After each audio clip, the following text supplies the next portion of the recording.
Good morning बच्चों। आज जो मैं आप लोग को पढ़ाने जा रहा हूँ वो है आप लोग का एंडोक्राइन ग्लैंड्स। और वो जो एंडोक्राइन ग्लैंड्स होता है इसमें सबसे पहले जो पढ़ाने जा रहे हैं वो है आपका एड्रीनल ग्लैंड्स। कौन सा ग्लैंड आता है भाई? Adrenal gland. इसको समझिएगा, एड्रीनल ग्लैंड कहाँ पास रहता है। ये देखिएगा, ये किडनी है। ये क्या है? किडनी। एक होता है रीनल आर्टरीज और दूसरा क्या होता है? रीनल वेन होता है, जो किडनी से क्या होता है भी आपका अटैच होता है। तो इस किडनी के ऊपर एक टोपीनुमा क्या होता है? संरचना होता है। एक टोपीनुमा क्या होगा? संरचना। इस टोपीनुमा संरचना को हम क्या कहते हैं भाई? एड्रीनल ग्लैंड्स कहते हैं। क्या कहेंगे भाई? Adrenal glands.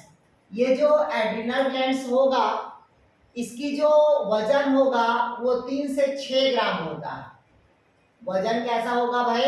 3 से 6 ग्राम होगा इसका एड्रीनल ग्लैंड का वजन। जबकि वहीं पास इसकी जो लंबाई होगा वो 4 से 5 सेंटीमीटर होगा। लेंथ कितना होगा भाई आपका? 4 से 5 सेंटीमीटर होगा। जबकि इसकी जो मोटाई होगी, कौन सी होगी आपकी भाई? जो मोटाई होगा, डायमीटर जिसको बोलते हैं, ठीक, वो होगा 2 से 5 सेंटीमीटर होता है। मतलब कहता है एड्रीनल ग्लैंड किडनी के ऊपर एक टोपीनुमा क्या होता है? संरचना होगा, जिसे हम क्या कहते हैं? Adrenal gland. एड्रीनल ग्लैंड का वजन कितना बताया? 3 से 6 ग्राम होगा। जबकि लेंथ कितना बताया? 4 से 5 सेंटीमीटर। और डायमीटर कितना होगा? 2 से 5 सेंटीमीटर। एड्रीनल ग्लैंड की जो उत्पत्ति होता है वो मेसोडर्म के साथ साथ एंडोडर्म से होता है। अगर पूछा आपसे एड्रीनल ग्लैंड की उत्पत्ति किससे हुआ है तो आपका मेसोडर्म से। किससे हुआ भी? आपका मेसोडर्म से। और सेकंड नंबर क्या होगा आपका? एंडोडर्म से। किसकी उत्पत्ति हुआ? एड्रीनल ग्लैंड्स की। अब कहता है कि जो एड्रीनल ग्लैंड्स होगा इसके जनरली 2 भाग होते हैं। कितने भाग होता है आपका? 2 भाग। बाहर के भाग को हम क्या कहेंगे? कॉर्टेक्स कहेंगे। आउटर पार्ट्स को क्या कहेंगे? कॉर्टेक्स। और अंदर वाले पार्ट्स को हम क्या कहते हैं भाई? मेडुला कहेंगे। क्या कहेंगे इसको? मेडुला। आउटर भाग को क्या कहेंगे? कॉर्टेक्स। अंदर भाग को क्या कहेंगे? मेडुला। और इसके ऊपर एक टोपीनुमा और संरचना रहेगा, इस कारण इसके ऊपर एक कवर को हम क्या कहेंगे? कैप्सूल कहेंगे। क्या कहेंगे इसको? कैप्सूल। अगर पूछा आपसे कि एड्रीनल ग्लैंड्स के कितने भाग होता है तो एड्रीनल ग्लैंड के कितने भाग होगा? केवल 2 भाग होगा। आउटर भाग इस क्या कहलाएगा? कॉर्टेक्स। और इनर भाग इस क्या कहलाएगा? आपका मेडुला कहलाएगा। आउटर भाग क्या कहलाएगा भाई? कॉर्टेक्स। और अंदर भाग क्या कहलाएगा? आपका मेडुला। जनरली हम कॉर्टेक्स का देखते हैं, स्ट्रक्चर देखते हैं, तो जनरली जो कॉर्टेक्स होता है वो 3 भागों से मिलकर बनता है। कौन कौन भाग है उसको समझिएगा। जब हम इसकी सेक्शन कटिंग काटते हैं तो हमको 3 लेयर दिखाई देता है। कितना लेयर दिखाई देगा? 3 लेयर। ये देखिएगा, 1 लेयर, 2 लेयर और कितना लेयर दिखाई दे रहा है भाई अपने पास? 3 लेयर ये दिखाई दे रहा है। क्लियर है? तो बाहर का लेयर को मैं क्या बताया हूँ भाई आप लोग का? कॉर्टेक्स। और अंदर के लेयर को क्या बताया हूँ मैं आप लोग को? मेडुला बताया हूँ। क्या बताया हूँ भाई? मेडुला। तो जो कॉर्टेक्स होगा वो जनरली 3 पार्ट्स में डिवाइड होगा। तीनों का सीक्वेंस पूछता है, तीनों का सीक्वेंस। तो पहला लिखेगा जोना रेटिकुलेटा,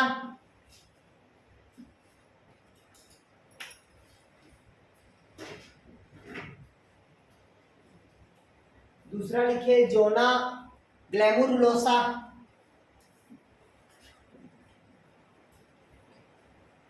ग्लैमुरुलोसा, और तीसरा होता है जोना फेसिकुलेटा। ये मोस्ट इंपॉर्टेंट है, मैं पहले बता दिया हूं। इधर समझिएगा, एड्रीनल ग्लैंड के कितने पार्ट्स बताया? 2 पार्ट्स। आउटर भाग क्या कहलाएगा? कॉर्टेक्स। इनर भाग क्या कहलाएगा? मेडुला। जो कॉर्टेक्स होगा वो जनरली कितने पार्ट से डिवाइड होगा? 3 पार्ट से। पहला क्या होगा, जोना रेटिकुलेटा, दूसरा जोना ग्लैमरुलोसा और तीसरा जोना फैसिकुलेटा। ये तीनों भाग है, तीनों का सीक्वेंस है। पहला क्या होता है, जोना रेटिकुलेटा, जोना ग्लैमरुलोसा और जोना फैसिकुलेटा। ये 3 भाग है, तीनों का सीक्वेंस याद रखना, ठीक। और अगला भाग होता है आपका मेडुला कहते हैं, ठीक। और इसके ऊपर के जो एक लेयर होता है, इस लेयर को हम क्या कहते हैं भाई, कैप्सूल कहेंगे। क्या कहेंगे इसको, कैप्सूल। अब कहता है कि एड्रिनल ग्लैंड से, कौन से ग्लैंड से कहता है भाई, एड्रिनल ग्लैंड से कार्टेक्स भाग से अलग अलग हार्मोन का स्राव होगा, जबकि मेडुला भाग से क्या होता है, अलग अलग हार्मोन का स्राव होगा। तो क्वेश्चन पूछता है कि एड्रिनल ग्लैंड के कार्टेक्स भाग से कितने हार्मोन का स्राव होगा। तो एड्रिनल ग्लैंड के कार्टेक्स से जनरली 4 हार्मोन का सिक्रेशन होगा। कितने हार्मोन का सिक्रेशन होगा भाई, 4 हार्मोन का सिक्रेशन होगा। इन चारों हार्मोन का नाम लिखिए है,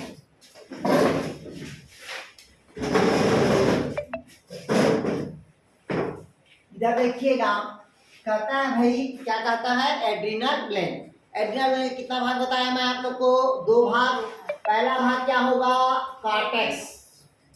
ये कार्टेक्स को कितने लेयर में फिर बांट दिया है, तो आपका 3 लेयर में। क्योंकि अगर आपसे क्वेश्चन पूछा एड्रिनल ग्लैंड का कितना प्रतिशत भाग कार्टेक्स का बना होता है, तो लिखिएगा 75 से लेकर 90% भाग केवल एड्रिनल कॉर्टेक्स का बना होता है। कितना प्रतिशत भाग, 75 से 90% भाग किसका बना होता है, एड्रिनल कॉर्टेक्स के। इसी कॉर्टेक्स को 3 भागों में बांटा, बोला मैं आप लोग को। पहला क्या बताया, जोना रेटिकुलेटा, क्या बताया भाई, जोना रेटिकुलेटा। और दूसरा क्या बताया, जोना ग्लैमरुलोसा। और तीसरा क्या बताया भाई, जोना फैसिकुलेटा। ये जो 3 भाग होता है, इन्हीं तीनों भाग से 4 हार्मोन का सिक्रेशन होता है। कितने हार्मोन का सिक्रेशन होगा, 4। ध्यान समझिएगा, क्वेश्चन आता है मतलब आता ही, यहां से मैं पहले बता दिया हूं। पूरे ग्लैंड्स में से केवल 2 ग्लैंड को ज्यादा फोकस करना, 3 ग्लैंड को। पहला पिट्यूटरी ग्लैंड्स को, दूसरा एड्रिनल ग्लैंड को और तीसरा थायराइड ग्लैंड। मैं पहले बता दिया हूँ, तीनों से क्वेश्चन बनता है।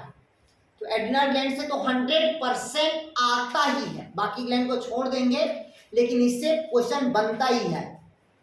क्योंकि कार्टेक्स, जो एड्रिनल कार्टेक्स होगा, कितना प्रतिशत आता है, 75 से 90% भाग किसका होगा, एड्रिनल कार्टेक्स का होगा। इसके कार्टेक्स को कितना लेयर में बांटा गया है, तो 3 लेयर में। पहला जोना रेटिकुलेटा, जोना ग्लैमरुलोसा और जोना फैसिकुलेटा। इन्हीं 3 भाग से 4 हार्मोन का सिक्रेशन होगा। कितना हार्मोन का सिक्रेशन होगा भाई, 4 हार्मोन का सिक्रेशन। अब कौन कौन हार्मोन का सिक्रेशन होगा समझिएगा। 4 हार्मोन्स में से पहला होता है आपका सेक्स हार्मोन्स,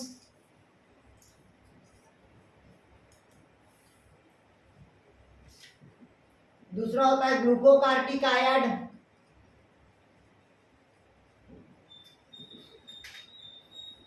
तीसरा लिखिएगा मिरेलोकार्टिकाइड, सॉरी कार्टिसोन, और चौथा होता है मिरेलोकार्टिकाइड।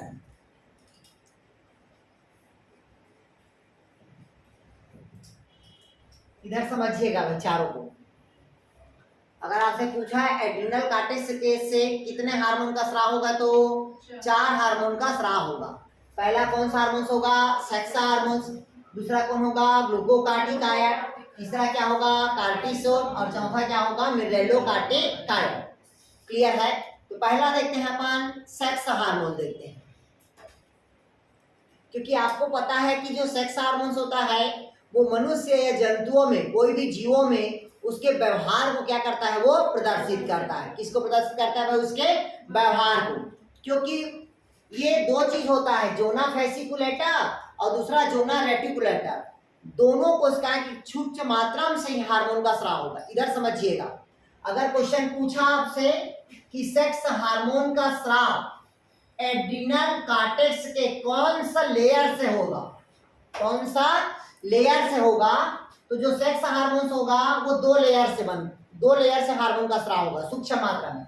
पहला होता है आपका जोना रेटिकुलाटा, और जोना क्या होगा भाई आपका फैसिकुलाटा। इन दोनों भाग से ही सेक्स हार्मोन का क्या होता है, सिक्रेशन होता है। क्लियर हुआ था क्या? डाउट कहीं पास यार? ठीक, ध्यान समझिएगा भाई। सेक्स हार्मोन्स कौन भाग निकलता है? एड्रिनल कॉर्टेक्स से तो जोना रेटिकुलेटा और जोना फैसिकुलेटा। कैसा मात्रा में निकलता है? सूक्ष्म मात्रा से। उसी को हम क्या कहते हैं? एस्ट्रोजन। क्या कहेंगे उसको भाई हम लोग? एंड्रोजन भी कहते हैं। क्या निकलता है हमारे इसमें? एंड्रोजन भी निकलता है, कम मात्रा में, सूक्ष्म मात्रा में। ठीक, क्या निकलता है आपका? एंड्रोजन। और लड़कियों का आप लोग को पता, हार्मोन्स का नाम पता है भाई आप लोग को। इसी एंड्रोजन को हम क्या कहते हैं? एस्ट्रोजन। और दूसरा क्या होगा भाई? प्रोजेस्टेरोन। इन दोनों हार्मोन का सिक्रेशन भाई, सेक्स हार्मोन अगर पूछा तो सेक्स हार्मोन का सिक्रेशन कहाँ हो रहा है? एड्रिनल ग्लैंड के कॉर्टेक्स भाग से। और कॉर्टेक्स के कौन कौन से भाग से कहता है? तो जोना रेटिकुलेटा और जोना फैसिकुलेटा। कैसा मात्रा में निकलता है? सूक्ष्म मात्रा से। और उसे हम क्या कहते हैं? एंड्रोजन। और इसी एंड्रोजन को हम क्या कहते हैं? एस्ट्रोजन और प्रोजेस्टेरोन कहेंगे। क्लियर है? ये किसमें निकलता है? ये मादा पे। जबकि लड़कों में निकलता है आपको कौन सा हार्मोन निकलता है भी आपका? टेस्टोस्टेरोन। वो भी क्या है? सेक्स हार्मोन्स है। अब ध्यान समझिएगा, अगर इसका सिक्रेशन जल्दी हो गया तो फीमेल जल्दी परिपक्व होगा। अगर इसका टेस्टोस्टेरोन का सिक्रेशन जल्दी हो गया तो मेल का क्या होगा? परिपक्व जल्दी होगा। भाई मेल में अगर मान लो 12 साल में स्पर्म निकलने स्टार्ट हो गया, मतलब वो पापा बनने के लिए क्या हो गया? तैयार हो गया। जनरली 12 साल तक स्पर्म नहीं निकलता है, 12 साल के बाद ही मेल में क्या होता है? स्पर्म निकलता है, 12 से 13 14 साल के बीच में। और फीमेल में 11 से 15 के बीच में, सॉरी 12 से 15 के बीच में क्या होता है? साइकिल आता है। और जहां साइकिल आएगा तभी वो क्या होगा? परिपक्व होगा। और साइकिल तब आएगा जब ये दोनों हार्मोन का क्या होगा? सिक्रेशन होगा भाई। क्लियर हुआ यार? नहीं आया समझ? क्लियर हुआ तक क्या? तो पहला कौन सा हार्मोन बताया? Sex hormone. अगर जल्दी सिक्रेशन हो गया तो वो जल्दी परिपक्व होगा। अगर लेट में सिक्रेशन होगा तो वो क्या होगा? लेट में परिपक्व होगा यार। ठीक, दूसरा, हाँ अब आपको पता होना चाहिए, जैसे दादी वादी लोग का देखे हो, ठीक, दादी लोग का देखे हो ना, दादी लोग का मुंह छा जाता है, गौर किए हो? अरे दादी लोग का कहाँ, आप लोग के एज में भी देखिएगा मुंह छा जाता है। ठीक, उसका कारण क्या होता है? जो एंड्रोजन हार्मोन्स होता है इसका सिक्रेशन क्या जाता है? बढ़ जाता है। मतलब एस्ट्रोजन और प्रोजेस्टेरोन।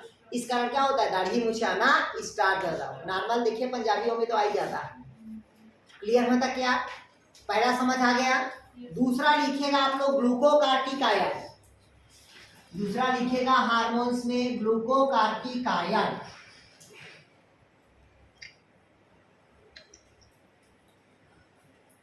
सेकंड नंबर लिखिएगा ग्लूकोकार्टिकायड।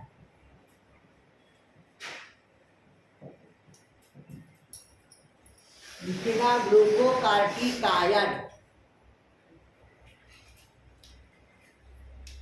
अब देखिएगा, जो कहता है ग्लूकोकार्टिकायड जो हार्मोन्स होता है इसका जो स्राव होता है एड्रिनल ग्लैंड, किसके ग्लैंड कहता है भाई? आपका एड्रिनल ग्लैंड के कॉर्टेक्स भाग से।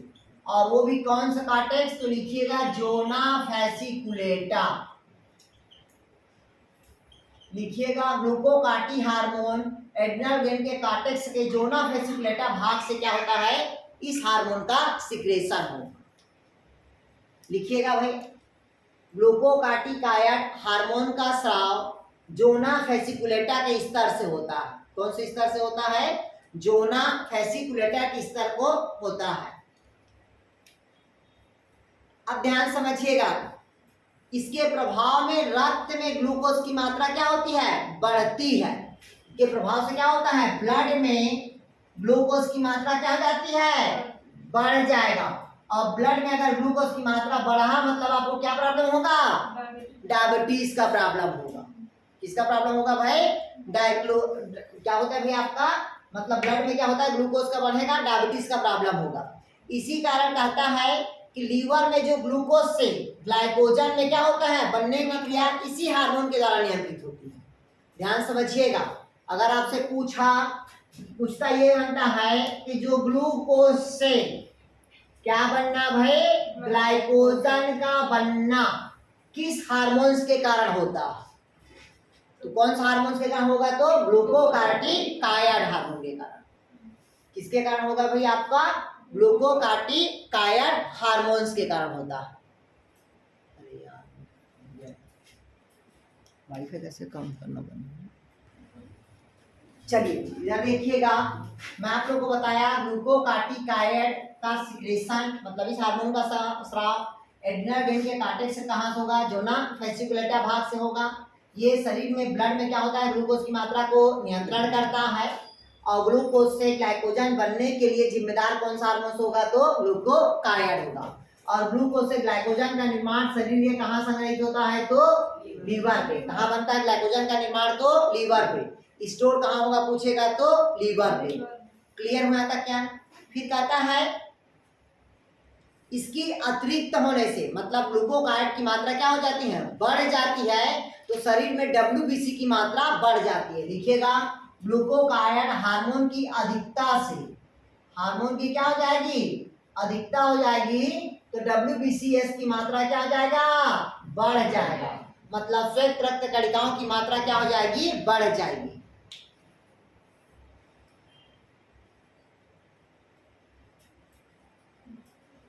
क्लियर हुआ था क्या।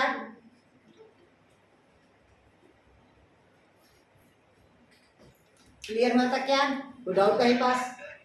हाँ जी, क्या हुआ संजीव।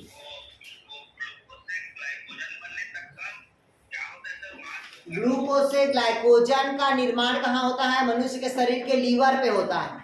इस क्रिया को नियंत्रित करने के लिए जो हार्मोन्स होता है वो कौन होता है, ग्लूकोकार्टिकायड होता है। ठीक, अगर इस हार्मोन का अधिकता ज्यादा हो जाएगा, तो ज्यादा होने से WBCS की मात्रा क्या हो जाएगी, बढ़ जाएगी। क्लियर हुआ है क्या। और इसमें एक और शब्द लिखाता है कि शरीर में इलेक्ट्रोलाइट्स का वितरण होता है। लिखना है तो लिख लीजिएगा, लिखिएगा इलेक्ट्रोलाइट्स, जो जल की मात्रा को संतुलन का कार्य करता है। कभी कभी क्वेश्चन पूछता है इलेक्ट्रोलाइट्स क्या है, तो इलेक्ट्रोलाइट्स क्या होता है कि यह शरीर में जल की मात्रा को संतुलन करने का काम करता है, जिसको इलेक्ट्रोलाइट्स कहते हैं। इलेक्ट्रोलाइट्स, क्या बोलिए आप। हाँ हाँ वीडियो बन रहा है, कल का भी वीडियो बना है लेकिन दूसरे मोबाइल में बन गया है।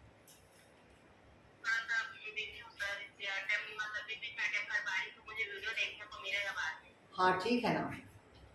ठीक, तो लिखे यार इलेक्ट्रोलाइट्स, मतलब इलेक्ट्रोलाइट्स क्या होता है, जल की मात्रा को वो संतुलन करने का कार्य करता है। तो पहला पढ़ा दिया, सेक्स हार्मोन्स पढ़ा दिया, कहाँ से निकलता है बताया, जोना रेटिकुलेटा और जोना फैसिकुलेटा से। दूसरा क्या बताया, ग्लूकोकार्टिकायड कहाँ से निकलता है, तो जोना फैसिकुलेटा से। तीसरा लिखेगा कार्टिसोल,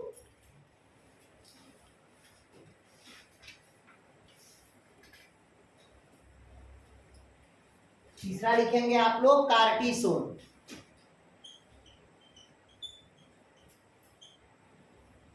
अब इधर समझिएगा,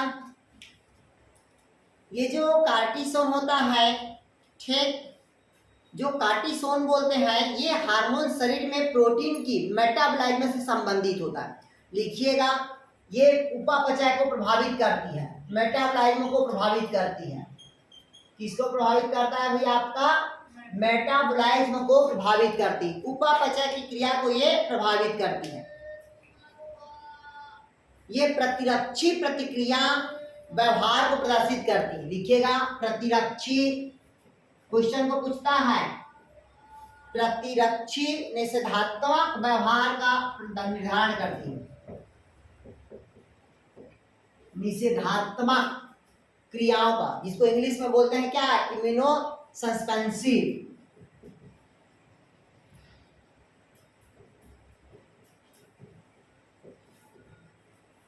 इम्यूनो सस्पेंसिव बोलते हैं। ध्यान से समझिएगा इसको। अगर पूछा कार्टिसोल, तो कार्टिसोल क्या करता है, शरीर में मेटाबॉलिज्म क्रिया को क्या करता है, ये प्रभावित करता है। इसका क्या काम होता है? तो प्रतिरक्षी निरोधात्मक का कार्य करता है।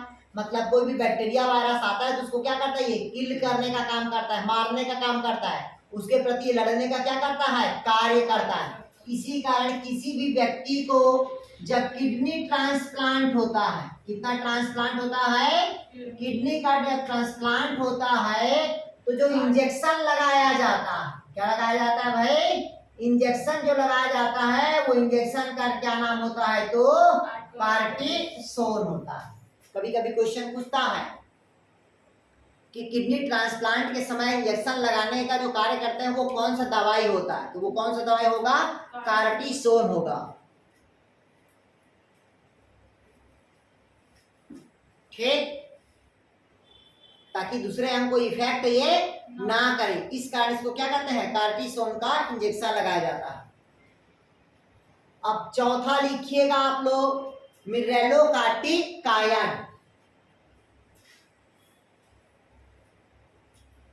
और लिखना लिख लीजिएगा, ये कार्टेक्स भाग से सिक्रेशन होता है। कौन से भाग से? तो जोना रेटिकुलेटा से।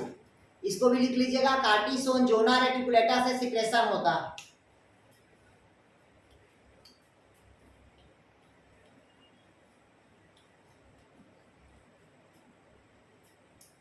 इधर देखिएगा, चौथा कहता भी आपका मिरेलोकार्टिकायड।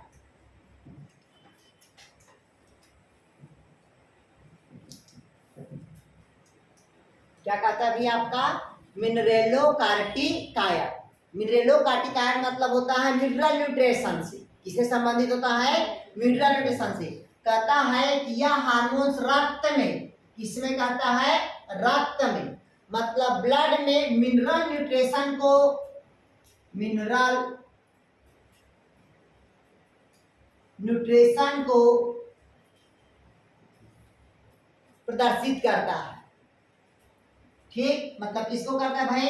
ब्लड में मिनरल न्यूट्रिशन की मात्रा को क्या करता है? नियमन करता है, रेगुलेशन का काम करता है, या कंट्रोल करने का काम करता है। इधर समझिएगा, यही एक ऐसा मिरेलोकार्टिकायड जो हार्मोन्स है जिसका सिक्रेशन एड्रिनल कार्टेक्स से ग्लूमुरुलोसा भाग से होता है। कौन से भाग से होता है? जोना ग्लैमुरुलोसा से। लिखिएगा, इस हार्मोन का स्राव एड्रिनल ग्लैंड के जोना ग्लैमुरुलोसा भाग से होता है। लिखिएगा, इस हार्मोन का सिक्रेशन एड्रिनल कार्टेक्स के जोना ग्लैमुरुलोसा से होता है।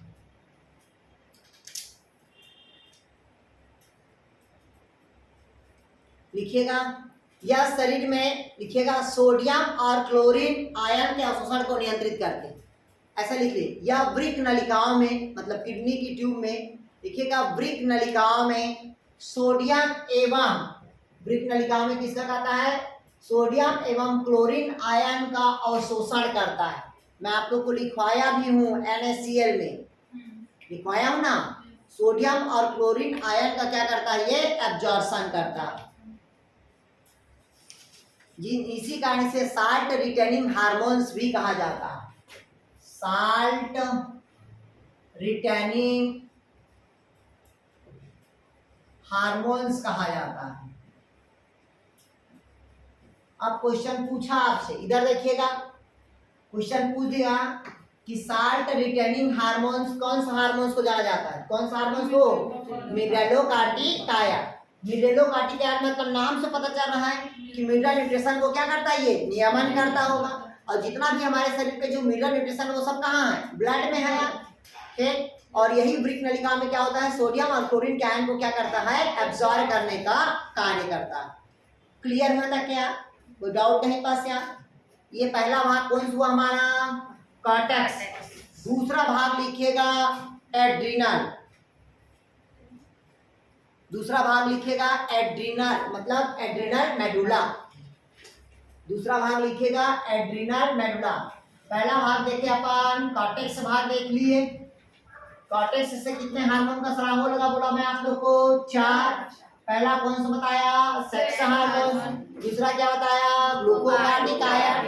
तीसरा क्या बताया? कार्टिसोन। और चौथा क्या बताया आप लोग को? मिरेलोकार्टिकायड। क्लियर हुआ? डाउट नहीं पास? क्या किस भाग से निकलता है ये पता चल जाएगा, हार्मोन का स्राव। ठीक, अब लिखिएगा एड्रीनल मेडुला।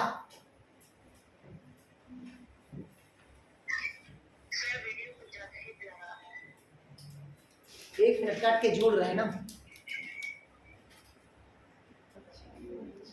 चलिए इधर देखिएगा, अब देखते हैं भाई एड्रिनल ग्लैंड का कौन सा भाग आता है, मेडुला भाग। पहला भाग अपन क्या पढ़े, कॉर्टेक्स, दूसरा भाग क्या देखते हैं, मेडुला। तो ये जो मेडुला भाग होता है ये जनरली क्या होता है आपका 5 से 10% भाग होता है। किसका, तो आपका एड्रिनल ग्लैंड्स का, क्योंकि वो 75 से कितना होता है 90%, और ये कितना होगा भाई आपका 5 से 10% भाग क्या होता है आपका मेडुला वाला भाग होता है। तो कैप्सूल वाला पूरे संरचना को कैप्सूल कहते हैं।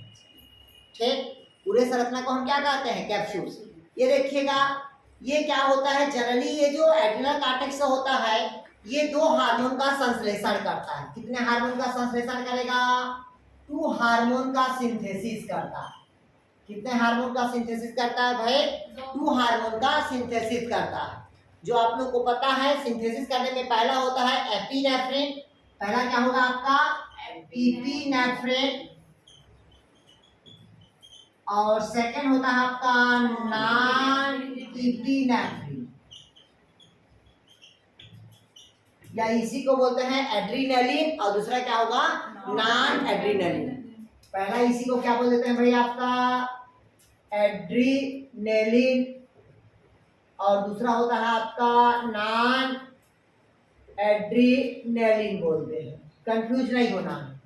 पहला क्या होगा इपिनेफ्रिन और दूसरा क्या होगा भाई आपका नॉन इपिनेफ्रिन। अगर पूछा आपसे कि मेडुला भाग से कितने हार्मोन का स्राव होगा तो 2 भाग का, पहला क्या होगा एपिनेफ्रिन और दूसरा क्या होगा आपका नॉन इपिनेफ्रिन। तो पहला लिखिएगा इपिनेफ्रिन।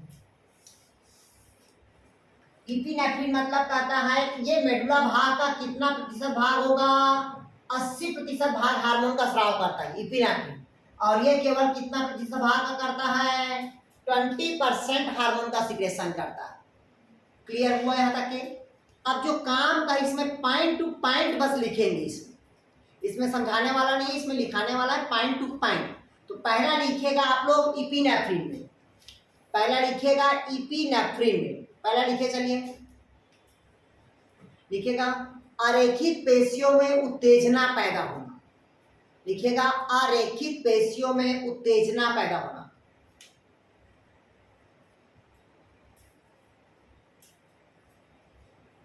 लिख लिए, अरेखित पेशियों में क्या होना, उत्तेजना पैदा होना। उत्तेजना मतलब ब्रैकेट में लिख देना बीपी का क्या होना, हाई होना, मतलब ब्लड प्रेशर इससे क्या हो जाता है, बढ़ जाता है। दूसरा पॉइंट लिखिएगा, लिखिएगा यह शरीर में ग्लाइकोजन से ग्लूकोज बनने की क्रिया को प्रेरित करता है। लिखिएगा यह शरीर में ग्लाइकोजन से, किससे, ग्लाइकोजन से ग्लूकोज बनने की क्रिया को प्रेरित करता है।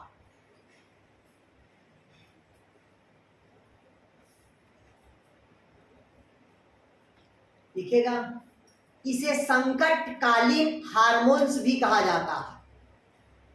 क्यों संकटकालीन कहा जाता है, क्योंकि जब डर लगता है तो पुतली के साथ साथ शरीर का जो रोंगटे होते हैं वो भी क्या हो जाता है, खड़ा हो जाता है डर में। जब कभी घर में अकेले रहोगे तो भूत का याद आता है, अब भूत का याद आता है तो शरीर क्या हो जाता है, रोंगटे खड़ा हो जाता है, और अकेले रहोगे तो भूत का याद आता ही है। क्लियर हुआ ना। तो वो संकटकालीन, क्यों संकटकालीन है, जब आपको कोई मारेगा तो आप तेजी से क्या करोगे, भागोगे। तो भागते समय क्या होता है कि जो आपके शरीर पे जो एनर्जी है, कौन सा एनर्जी स्टोर है आपके शरीर में, ग्लाइकोजन, वो ग्लाइकोजन कन्वर्ट होगा किसमें, ग्लूकोज में, तब इसे हम क्या कहते हैं, संकटकालीन हार्मोन्स कहते हैं। क्लियर होता क्या। इससे और अगला पॉइंट लिखिएगा, अब जो भी क्रिया होगा श्वसन दर इससे क्या हो जाएगा, बढ़ेगा, हार्ट बीट क्या होगा, इससे बढ़ेगा। ये सब किसका काम होगा पूछेगा तो एड्रेनालिन का काम होगा।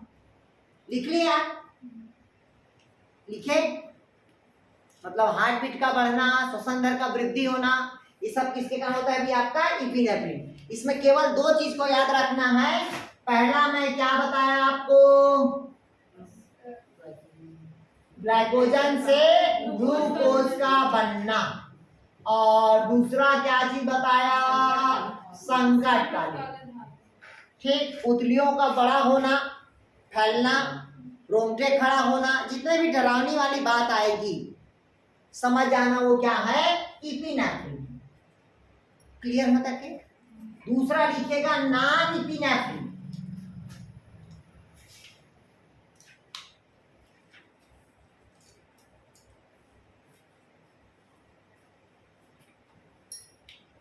ठीक, क्या कहता है अभी आपका, नॉन इपिनेफ्रिन लिखेगा। यह हार्मोन्स ऑटोनॉमस नर्वस सिस्टम को नियंत्रित करता है।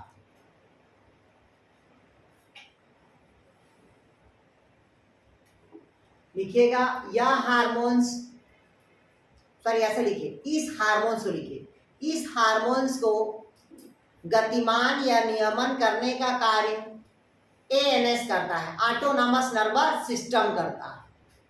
लिखिएगा इस हार्मोन का गतिमान या नियमन करने का कार्य ऑटोनॉमस नर्वस सिस्टम करता है, एएनएस करता है।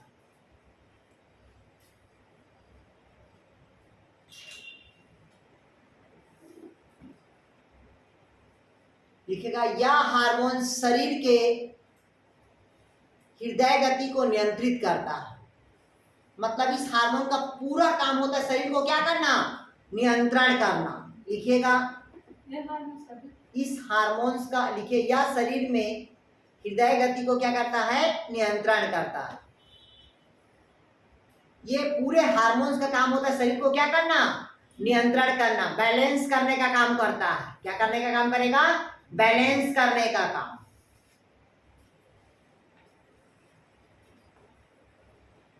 क्लियर हुआ? इसका इतना ही काम है, बाकी काम नहीं है। मतलब स्वायत्त तंत्रिका तंत्र को क्या करेगा, ये नियमन करने का कार्य करता है। क्लियर हुआ? अब इसकी लिखिएगा, इसके कम स्राव से बीमारी। लिखिएगा हाइपोसिक्रेशन। हाइपो मतलब क्या होता है, अल्प स्राव। मतलब आप पूरे देखते हैं एड्रिनल ग्लैंड वाले से ना, कि कौन सा हार्मोन की कमी से क्या बीमारी होता है। तो पहला लिखिएगा अल्प सिक्रेशन। अल्प सिक्रेशन को हम कहते हैं हाइपोसिक्रेशन। हाइपो मतलब क्या हो जाएगा, कम, और हाइपर बोल देंगे क्या हो जाएगा, अधिकतर हो जाएगा। तो कम से देखते हैं। पहला लिखिएगा हाइपोग्लासीमिया। पहला बीमारी का नाम लिखिएगा हाइपोग्लासीमिया।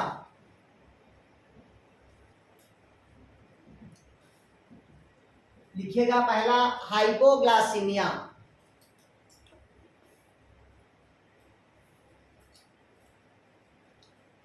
इधर देखिए हाइपोग्लासीमिया क्या होता है कि जो हमारे शरीर का क्या होता है, ब्लड होता है। ब्लड में क्या होता है, शुगर के लेवल को क्या करता है, कम कर देता है, लो हो जाता है। तो जब शुगर का लेवल हमारे शरीर में कम रहेगा तब हमको कौन सा बीमारी होगा, हाइपोग्लासीमिया हो। मतलब शरीर में ग्लूकोज की मात्रा की क्या होना, कमी होना। किसकी मात्रा कमी हो गया, ग्लूकोज की मात्रा शरीर में क्या हो गया, कमी हो गया। तो कौन सी बीमारी कहते हैं, हाइपोग्लासीमिया। और इसी को अगर शुगर की मात्रा बढ़ गया तो हाइपरग्लासीमिया बोल देते हैं।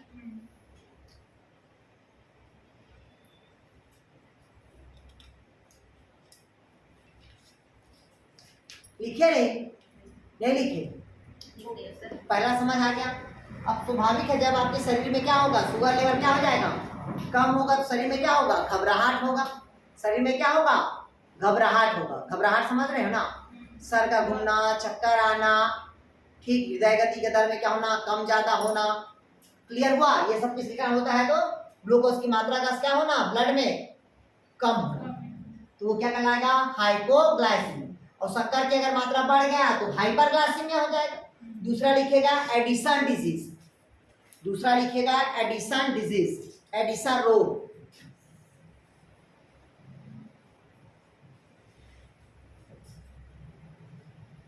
दूसरा लिखिएगा एडिसन डिजीज। अब ध्यान से, एडिसन रोग क्या होता है क्या आपको पता है एड्रिनल ग्लैंड का काम होता है मेटाबॉलिज्म क्रिया में क्या करना, भाग। अब इसको किसी कारणवश काट के क्या कर देते हैं, अलग कर देते हैं, या किसी कारणवश क्या हो गया, क्षतिग्रस्त होगा, तो उस व्यक्ति को कौन सा डिजीज होगा, एडिसन डिजीज होगा। लिखिएगा इसको, लिखिएगा किसी कारणवश एड्रिनल ग्लैंड को बाहर निकालना या क्षतिग्रस्त होना, जिसे उपापचय क्रिया क्या हो जाती है, अस्त और व्यस्त हो जाएगा, तब इस क्रिया को हम क्या कहेंगे, एडिसन डिजीज कहेंगे। इस रोग का खोज किसने किया था, तो थॉमस एडिसन ने किया था। लिखिएगा, इस रोग का खोज थॉमस एडिसन ने किया था। लिखिएगा, इस रोग का खोज थॉमस एडिसन ने किया था।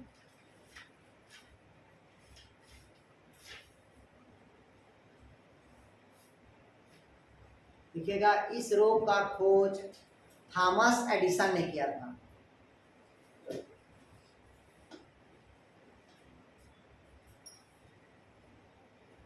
अब इधर देखिएगा, इससे और क्या होता है, इसको क्यों बोलते हैं एडिसन रोग, समझिएगा। जब शरीर में क्या होता है, हमारे शरीर में सोडियम और पोटेशियम का पंप पाया जाता है। किसकी पंप पाया जाता है, सोडियम और पोटेशियम। क्योंकि मैं आप लोग को बताया एड्रिनल ग्लैंड का काम होता है सोडियम को और क्लोरीन को क्या करता है बताया था, एब्जॉर्ब करता बताया था। तो यहाँ पास जो एडिसन रोग होता है, अब एड्रिनल ग्लैंड है क्या, नहीं है, कट के कहाँ कर दिया है, बाहर कर दिया। तो जो सोडियम आयन होता है वहां पास उसका एब्जॉर्प्शन नहीं हो पाएगा और ये मूत्र मतलब जल के साथ सोडियम शरीर से कहाँ निकल जाएगा, बाहर निकल जाएगा। तब इसे हम क्या कहते हैं, एडिसन रोग। अब क्वेश्चन पूछा आपसे, कथन और कारण कहता है वृक्क नलिकाओं में सोडियम क्लोराइड का या सोडियम का अवशोषण करता है। पहला कथन हो गया। कारण, एडिसन रोग में सोडियम क्लोराइड को बाहर निकाल दिया जाता है। तो दोनों क्या है, एक दूसरे के सही है, लेकिन एक दूसरे को मैच नहीं करते। आया समझ है? जब भी ऐसा घुमावदार क्वेश्चन आएगा समझ आना वो कथन और क्या है, कारण। जहां डाउट वाला क्वेश्चन आया मतलब वो कथन और कारण। जब शब्द मिलता जुलता रहेगा तब वो रिलेशन करता है या सही व्याख्या करता है, लेकिन यहाँ पर दोनों व्याख्या क्या है, अलग अलग। कथन अलग बोल रहा है, कारण अलग है। जैसे मैं बोल दिया कि नीतू घर गई है, ये उसकी, ये तो कथन हम बोल दिए, उसकी फ्रेंड बोलती कारण नहीं, नीतू घर नहीं गई, किसी और के घर गई है। नहीं है इसमें, कथन तो कह दिया नीतू घर गई है, ये बोल रहा है किसी और के घर गई है, तो कथन भी सही है और कारण भी सही, लेकिन एक दूसरे को मैच नहीं कर रहा। आया कुछ समझ ना, नहीं आया तो कम। तो एडिसन रोग समझ आ गया, मतलब मूत्र के साथ और जल के साथ क्या होता है, सोडियम शरीर से क्या निकल जाता है, बाहर हो जाएगा, जिसे हम कौन सा रोग कहते हैं भाई, एडिसन डिजीज। किसने दिया था पूछा तो थॉमस एडिसन ने। तीसरा लिखिएगा कॉन्स डिजीज, कॉन्स डिजीज।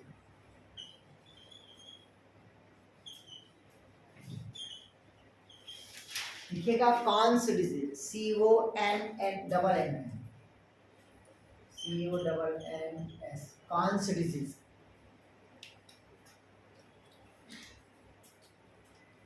अब देखिएगा, ये जो कॉन्स डिजीज होता है ये जनरली क्या होता है, जो हमारी पेशियां होती है, हमारी जो मसल्स होती है उसमें जकड़न आती है। क्या होती है, जकड़न। जकड़न मतलब ऐंठन, ऐसे बच्चे लोग देखे ना ऐसे ऐंठ जाते हैं, ठीक। तो पेशियों में क्या होना, जकड़न आना, पेशियों में क्या होना, जकड़न आना, जिससे बच्चों की या बुजुर्गों की क्या हो जाती है, मृत्यु हो जाती है।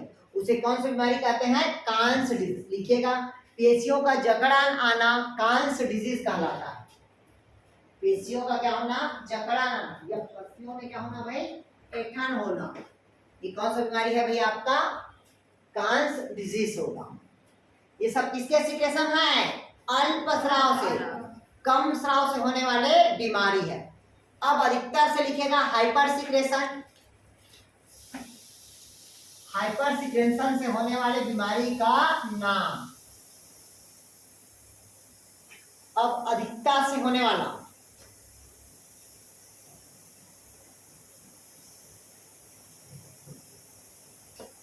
हाइपर सिक्रेशन मतलब अधिकता से होने वाले बीमारी का नाम। तो पहला लिखिएगा ईडीम। पहला क्या कहते हैं भाई, अपन इडीमा बोल देते हैं, ओइडीमा बोलते हैं। पहला क्या बोलते हैं भाई, ओइडीमा, DEA, ओडेमा। इसको हिंदी में बोलते हैं इडीम। हिंदी में क्या बोलेंगे, ई डी के डी मछली माँ, इडीम।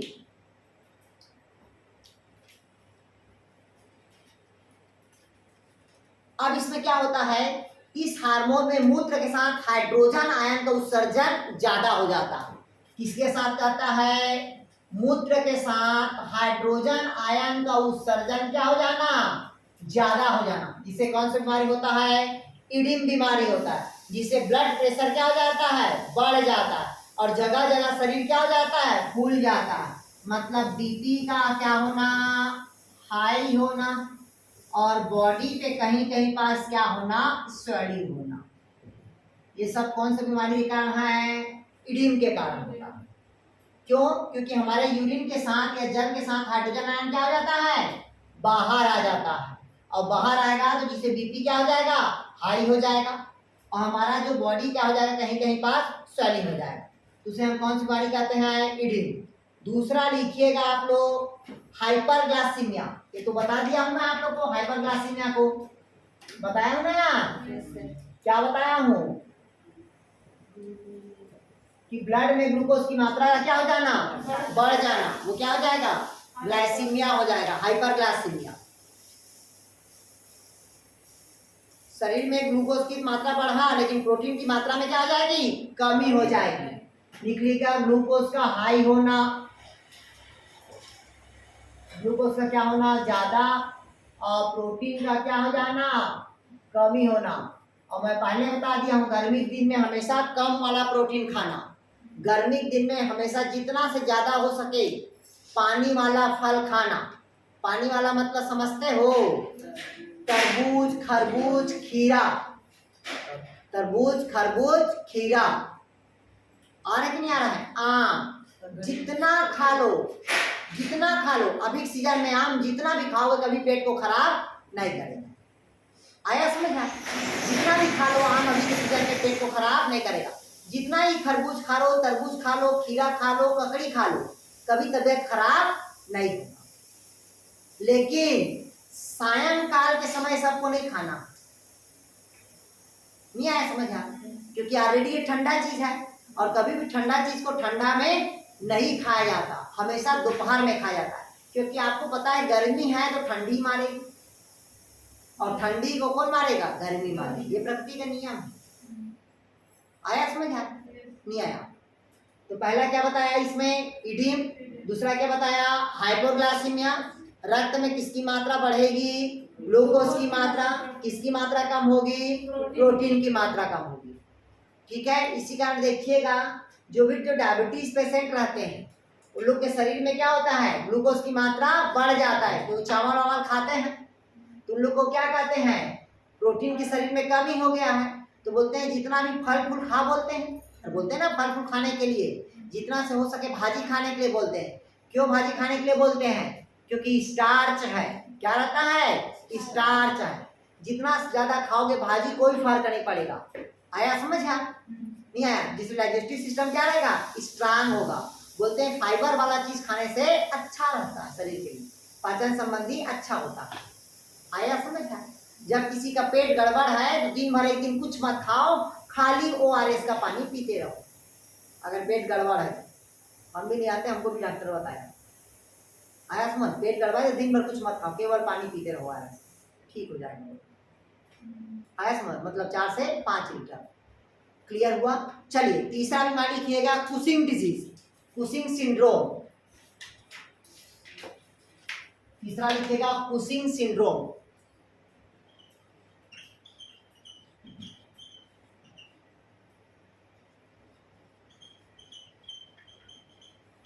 कौन सा सिंड्रोम कहता है अभी आपका, कुशिंग सिंड्रोम। लिखिएगा, शरीर में पोटेशियम की कमी हो जाती है। शरीर में किसकी कमी हो जाएगी, पोटेशियम आयन की कमी हो जाएगी। पोटेशियम मतलब के ना, ठीक।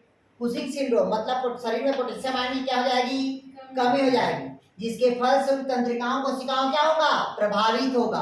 अब पूछा तंत्रिकाओं कोशिकाएं क्यों प्रभावित होगा, क्योंकि मैं आप लोग को बताया था तंत्रिकाओं कोशिका में क्या होता है, सोडियम और पोटेशियम। कितना सोडियम बताया था, 3 सोडियम। कितना पोटेशियम बताया था, 2 पोटेशियम। कितना मिलीवोल्ट बताया था, 70 मिलीवोल्ट। पोलराइजेशन और क्या बताया था, डीपोलराइजेशन। और रेस्टिंग पीरियड बताया था। कुछ याद है कि सब भूल गए, नहीं आया? जैसे हम नीतू के पास गए तो क्या हो गया, एक्टिव। आगे बढ़े तो ये क्या होगा, रिपेयरिंग हो जाएगा।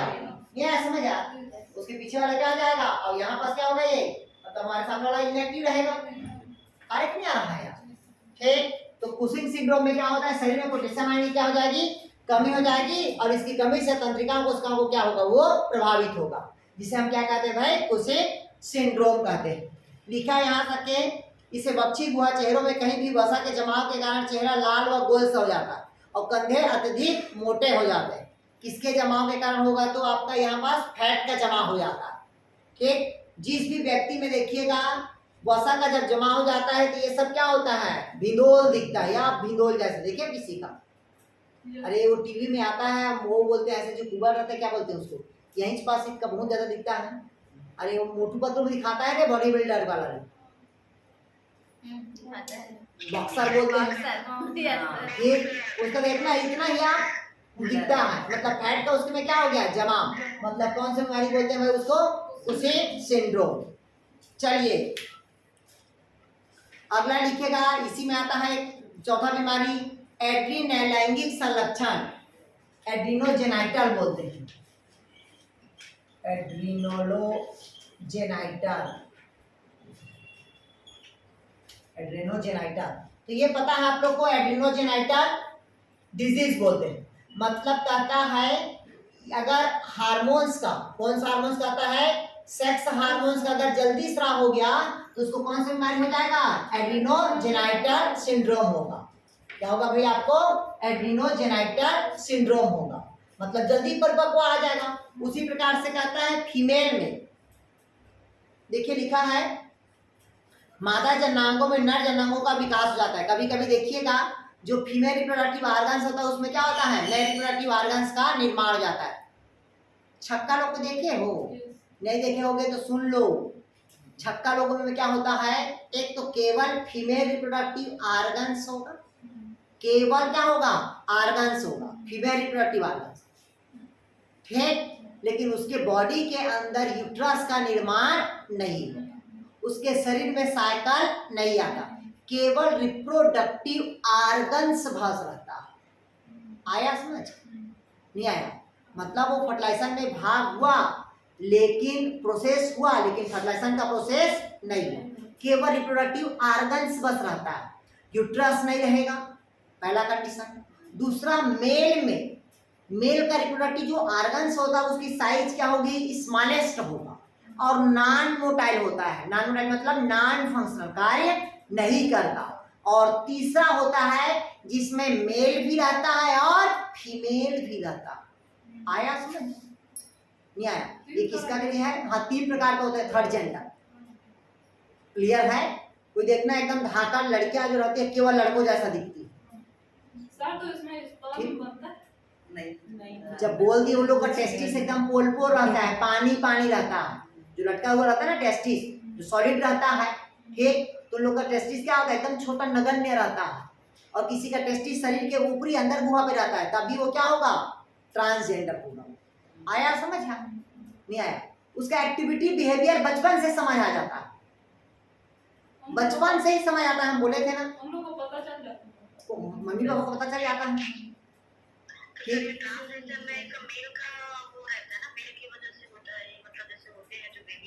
हाँ वो तो मेल की वजह से बता दिए। इसी कारण देखिएगा जब बच्चा पैदा होता है तो थर्ड जेंडर लोग घर आके देखते हैं, और घर आके देखते हैं तो उसके रिप्रोडक्टिव मेल होगा तो उसके रिप्रोडक्टिव ऑर्गन को टच करते हैं। जब रिप्रोडक्टिव ऑर्गन अगर उसका मोटाइल काम किया तो छोड़ के चल देते हैं कि ये नहीं है, ये मतलब सही है, ये आया समझ है? और जब उस कैटेगरी के रहते हैं तो लोग समझ जाते हैं कि हाँ ये हमारा कैटेगरी है।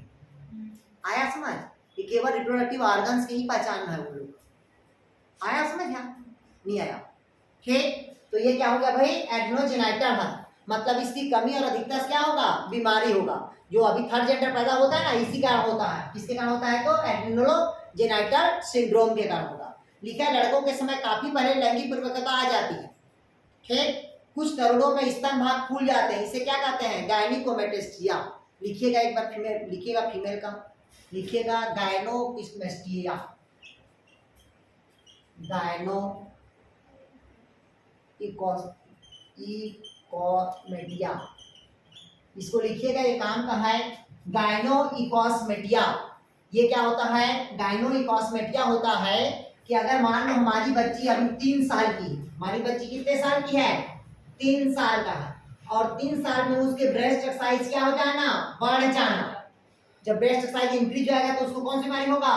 गायनो इकोस्मेटिया हो।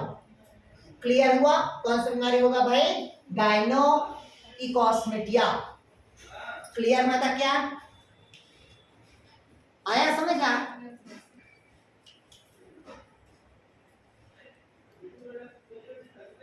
लड़कियों में भी और लड़कों में भी, दोनों में कंडीशन हो सकता है।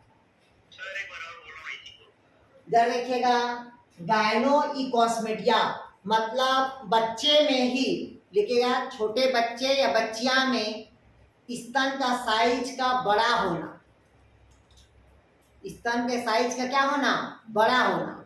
ये क्या कहलाता है? गायनोकॉस्मेटिया। आप गौर करिएगा कभी, ठीक, जिसे पता चल जाता है कि बच्चा सही है कि गलत है, ठीक, इसी से पता चलता है।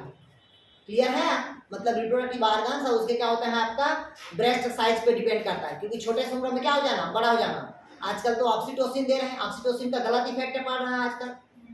ठीक, चलिए, तो पहला हो गया क्या आपका? Adrenal gland. एड्रीनल ग्लैंड कहाँ रहता है बताया था? तो किडनी के ऊपर।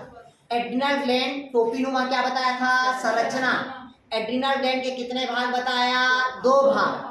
बाहर को क्या बताया? कॉर्टेक्स। अंदर को क्या बताया? मेडुला। कॉर्टेक्स को कितने लेयर बांटा? 3। पहला जोना रेटिकुलेटा, जोना ग्लैमुरुलोसा और जोना फैसिकुलेटा। कितने हार्मोन्स बताया? 4। पहला क्या बताया? सेक्स हार्मोन, जोना फैसिकुलेटा और जोना रेटिकुलेटस। दूसरा क्या बताया? ग्लूकोकार्टिकायन। तो जोना क्या बताया? फैसिकुलेटा, जो शरीर पे ग्लूकोज की मात्रा को नियंत्रण।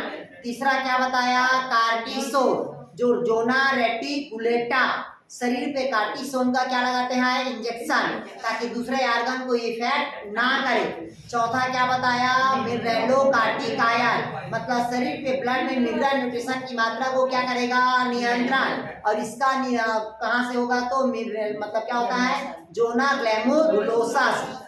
फिर दूसरा बताया आप लोग को मेडुला। मेडुला का कितने भाग बताया? 2। पहला इपिनेफ्रिन और दूसरा नॉन-एपिनेफ्रिन। इपिनेफ्रिन मतलब संकटकालीन ग्लाइकोजन से ग्लूकोज का बनना, नॉन-एपिनेफ्रिन में उसके विपरीत स्वायत्त मतलब ऑटोनोमस नर्वस सिस्टम को क्या करता है? ये कंट्रोल करता है। और इससे संबंधित मैं क्या बताया आप लोग को? बीमार। आया कुछ समझ? चलिए, अब दूसरा लिखेगा आप लोग। मैं आप लोग को पैंक्रियास बता दिया हूं, पैंक्रियास उधर पढ़ाया हूं स्टमक में, अल्फा बीटा डेल्टा और गामा से, चारों से, तो इसको पढ़ाने का जरूरत नहीं है। ठीक, अब डायरेक्ट आप लिखिएगा। और क्या बच गया? गोनेड्स। अब हेडिंग डालिएगा गोनेड्स। गोनेड्स मतलब जनन।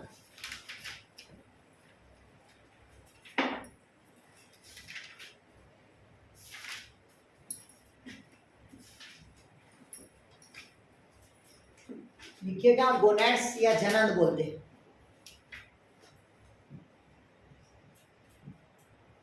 इधर समझिएगा, गोनेड्स मतलब क्या होता है भी आपका? जनन।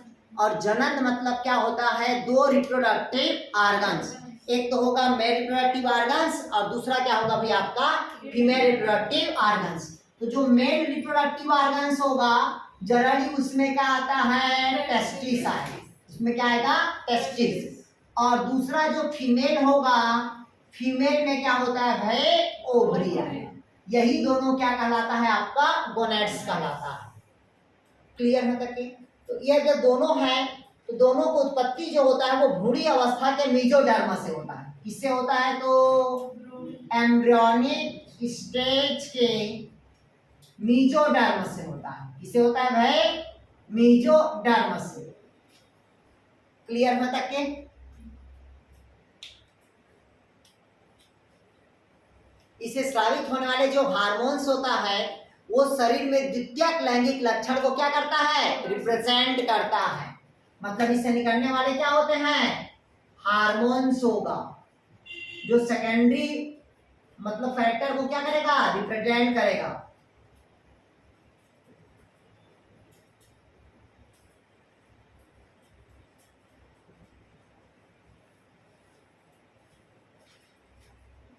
इधर देखिए, ध्यान समझिएगा। पहला मैं क्या बताया, गोनेड्स। गोनेड्स मतलब क्या होता है, जनन, मतलब रिप्रोडक्टिव ऑर्गन्स होगा। एक होता है मेल और दूसरा क्या बताया मैं आप लोग को, फीमेल। तो मेल मतलब क्या होगा, उसमें टेस्टिस, और टेस्टिस सॉलिड रहेगा। सॉलिड मतलब छूने से क्या होता है, थोड़ा सा कठोर रहेगा, तभी वो क्या होगा, स्पर्म का फॉर्मेशन होगा। अगर पानी पानी रहेगा तो स्पर्म का फॉर्मेशन नहीं होगा। अगर पानी पानी रहेगा तो मेल रिप्रोडक्टिव ऑर्गन्स काम नहीं करेगा, नॉन मोटाइल होगा। दूसरा कहता है ओवरी, जब साइकिल आएगा तभी ओवरी के अंदर क्या होगा भाई, ओवम का फॉर्मेशन होगा। जैसे टेस्टिस में क्या होता है, स्पर्म का फॉर्मेशन होगा, उसी प्रकार से ओवरी में किसका फॉर्मेशन होगा, ओवम का फॉर्मेशन होगा। तो अब इससे मैं बताया है, इससे दोनों से क्या निकलता है, इन दोनों का निर्माण कहाँ होता है, तो एम्ब्रियोनिक स्टेज के कौन सा अवस्था पे, कौन से लेयर से होता है, तो मेसोडर्म से। इन दोनों से क्या निकलता है, हार्मोन का स्राव, जो सेकेंडरी सेक्सुअल कैरेक्टर को क्या करता है, वो रिप्रेजेंट करता है। क्योंकि प्राइमरी कैरेक्टर तो पता चल जाता है लड़की है कि वो लड़का, लेकिन सेकेंडरी सेक्सुअल कंस्ट्रक्शन मतलब तभी पता चलेगा कि विपरीत लिंग की तरफ अट्रैक्शन है या नहीं। Yes ma'am. देखिए ना, जब बच्चे 12 साल 11 साल के रहते हैं, या छोटे बच्चे देख लेना यार, कहाँ जाते हैं वहाँ, छोटे बच्चे का 3 साल रहना या 4 साल का रहता है, जब उसके पापा उसके मम्मी के पास चिपकते हैं तो बच्चे समझ जाते हैं, और फिर बच्चे डंडा धर के मारने चल देते हैं। Yes ma'am. मतलब ये एक बच्चों में क्या होता है, ये मतलब सेंसिटिव पावर होता। क्लियर है, जो बच्चों क्या करते हैं, चीजों को समझते हैं। क्लियर हुआ था क्या, आगे समझ के नहीं आया, क्लियर हुआ? तो पहला हेडिंग डालिएगा अब आप लोग, टेस्टिस। चलिए पहला हेडिंग डालते हैं, टेस्टिस। टेस्टिस को पूरे नहीं पढ़ा रहे हैं ना यार, सिर्फ अपन क्या देख रहे हैं, हार्मोन्स देख रहे हैं, ठीक, पूरे डिस्क्राइब नहीं कर रहे हैं। इधर देखिएगा, टेस्टिस जनरली क्या होता है, ये बॉडी से कहाँ होता है, बाहर। पहले तो जो भ्रूणीय अवस्था होता है, जब डेवलपमेंट होता है तो टेस्टिस होता है देह गुहा पे होता है, बॉडी कैविटी पे होता है, और धीरे धीरे उसकी जब ग्रोथ हो जाती है तो शरीर के बाहर लटक जाता है। ठीक, क्यों? क्योंकि बॉडी का टेम्परेचर कितना है, 30 डिग्री सेल्सियस है, और टेस्टिस का जो टेम्परेचर होगा बॉडी से 2 से 3 डिग्री सेल्सियस क्या होता है, कम होगा। बॉडी से 2 से 3 डिग्री सेल्सियस क्या होगा, कम होगा। तभी बॉडी में किसका फॉर्मेशन होगा, स्पर्म। इसका कहानी देखिएगा, जब गर्मी का दिन आता है, कौन सा दिन आता है, गर्मी का दिन आता है, तो जो टेस्टिस होता है वो नीचे की तरफ क्या हो जाता है, लटक जाता है, क्योंकि बॉडी का टेम्परेचर हाई है। जब बॉडी का टेम्परेचर हाई है, अगर टेस्टिस का टेम्परेचर हाई होगा तो स्पर्म बनना क्या हो जाएगा, बंद हो जाएगा। इसका वो बॉडी के टेम्परेचर से क्या हो जाता है, वो दूर हो जाता है, उसकी लटक जाता है नीचे की तरफ। लेकिन वहीं पास जब ठंड आता है, तो ठंड आता है तो ऊपर की तरफ क्या हो जाता है, सिकुड़ जाता है, क्योंकि वो बॉडी को क्या करता है, टेम्परेचर को मेंटेन करता है। क्लियर हुआ? यस। मतलब बॉडी का टेम्परेचर कितना होता है, 37 डिग्री सेल्सियस, उसका टेम्परेचर बॉडी से 2-3 डिग्री सेल्सियस क्या होगा, कम होगा, तभी स्पर्म का क्या होगा भाई, फॉर्मेशन होगा। क्लियर हुआ तक के? उसके अलावा स्पर्म का फॉर्मेशन नहीं होगा। अब कहता है कि जो हार्मोन का सिक्रेशन, क्योंकि भाई कहता है अब टेस्टिस के अंदर बहुत सारे नलिकाएं होती, तो टेस्टिस के अंदर बहुत सारे नलिकाएं होती, तो नलिकाओं को हम क्या कहते हैं, सेमनीफेरस के ट्यूब्यूल्स बोलते हैं। सेमनीफेरस के क्या बोलते हैं, ट्यूब्यूल्स। उसी सेमनीफेरस ट्यूब्यूल्स से ही क्या होता है, स्पर्म का फॉर्मेशन होता है। किसका फॉर्मेशन होता है, सेमनीफेरस के ट्यूब्यूल्स से ही स्पर्म का फॉर्मेशन होता है। क्योंकि आपको पता होना चाहिए कि टेस्टिस के अंदर दो प्रकार के सेल होते हैं। कितने प्रकार का सेल होगा, दो प्रकार के। कौन कौन सेल होता है समझिएगा। टेस्टिस के अंदर कितने प्रकार का सेल बताया, दो प्रकार का सेल। पहला होता है आपका लीडिंग सेल। कौन से कहता है, लीडिंग सेल, जो शरीर पे टेस्टिस में टेस्टोस्टेरॉन हार्मोन का क्या करेगा, सिक्रेशन करता। पहला कौन सेल होगा, लीडिंग सेल, जो टेस्टोस्टेरॉन हार्मोन का क्या करता है, सिक्रेशन करता है।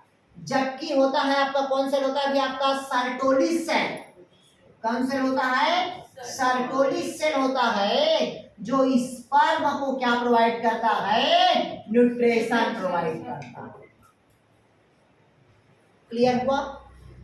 सेमनीफेरस ट्यूब्यूल्स का काम होता है स्पर्म का क्या करना, फॉर्मेशन करना।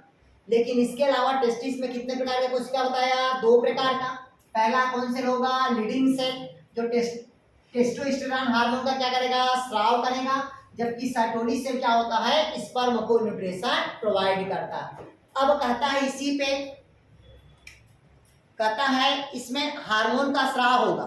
लिखा है यहाँ पास, एंड्रोजन के अंतर्गत आने वाले हार्मोन्स को टेस्टोस्टेरॉन तथा एंड्रोस्टेरॉन कहते हैं। किसके अंतर्गत आने वाला कहता है, एंड्रोजन के अंतर आने वाले दो हार्मोन्स। ठीक, पहला क्या बताया मैं आप लोग को, टेस्टोस्टेरॉन। पहला कौन होगा, टेस्टोस्टेरॉन, और दूसरा होता है एंडोस्टेरॉन। ये दोनों मेल का हार्मोन्स है। ध्यान समझिएगा। अभी तक हम केवल क्या पढ़ते हैं, टेस्टोस्टेरॉन, लेकिन दूसरा भी होता है जिसको क्या कहते हैं, एंडोस्टेरॉन कहते हैं।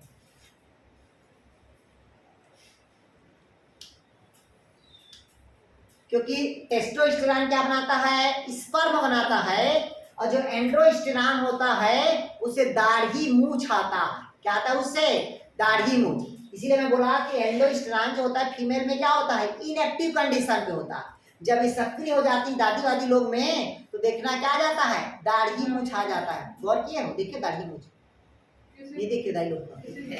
अरे देखना भाई, 50 साल के हो जाते हैं मूंछा ना स्टार्ट हो जाता है लोग का। ठीक, क्या क्या बोले, हाँ ठीक, क्लियर हुआ। तो ये हार्मोन का सिक्रेशन होता है भैया। क्लियर हुआ था क्या, आया समझ, क्या बना कि नहीं बनाया। लिखा कहता है इसी हार्मोन्स के कारण ही जो मेल होता है उसका शरीर क्या होता है, भारीपन होगा, आवाज क्या होगा, भारीपन, और विपरीत लिंग की तरफ क्या होगा, अट्रैक्शन होगा। क्लियर हुआ था कि, और अट्रैक्शन नहीं है तो समझ जाओ क्या है, नपुंसक कैटेगरी पे। क्लियर हुआ। इसीलिए देखिए ना, जब 11वीं पढ़ते थे तो बच्चे गोला मारते थे, ऐसे धागा मारते थे, फेंक के मारते थे। क्यों, क्योंकि वो छेड़ते हैं, विपरीत लिंग की तरफ क्या होता है, उसका अट्रैक्शन होता। ठीक है, नहीं करते, ठीक है। चलिए, पहला लिखे क्या अपन, टेस्टिस, दूसरा लिखेगा ओवरी,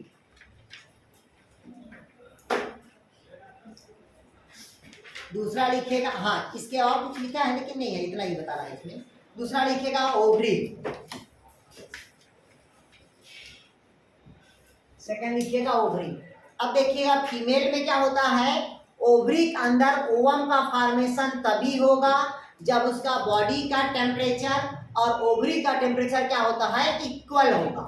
तभी हार्मोन का क्या होगा, सिक्रेशन होगा, जिससे मैच्योरेशन साइकिल आएगा, और मैच्योरेशन साइकिल आने के बाद तुरंत क्या होगा भाई, आपका ओवम का डेवलपमेंट होगा।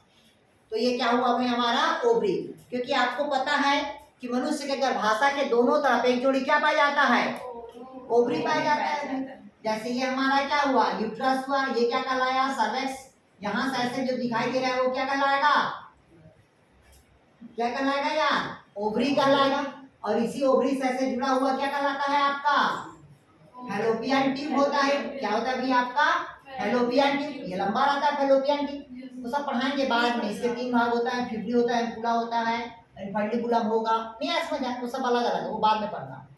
केवल गोनेड्स में ओवरी देख रहे हैं क्योंकि ओवरी हार्मोन का सिक्रेशन करता है। तो ओवरी क्या होता है, गर्भाशय के दोनों तरफ एक जोड़ी क्या पाया जाता है, ओवरी पाया जाता है, जिसके अंदर ओवरी के अंदर ही क्या होता है, ओवम का फॉर्मेशन होता है। अब पूरे जीवन काल में कितना ओवम बनता है, तो 400। उधर पढ़ा देंगे जब फीमेल पढ़ाएंगे तब, अभी बस यहीं तक के रहने दो इसको, केवल इसमें हार्मोन्स देखते हैं। अब कहता है जो ओवरी से 2 हार्मोन का स्राव होता है, कितने हार्मोन का स्राव होगा भाई, 2 हार्मोन्स का स्राव। ठीक, कितने हार्मोन का स्राव होगा, बोलता है 2 हार्मोन्स। लिखा है यहाँ पास, देखिएगा यहाँ पास जो फॉलिकल सेल होता है, कौन सेल कहता है अभी आपका, फॉलिकल सेल, इसको समझिएगा, और कार्पस लुटियम,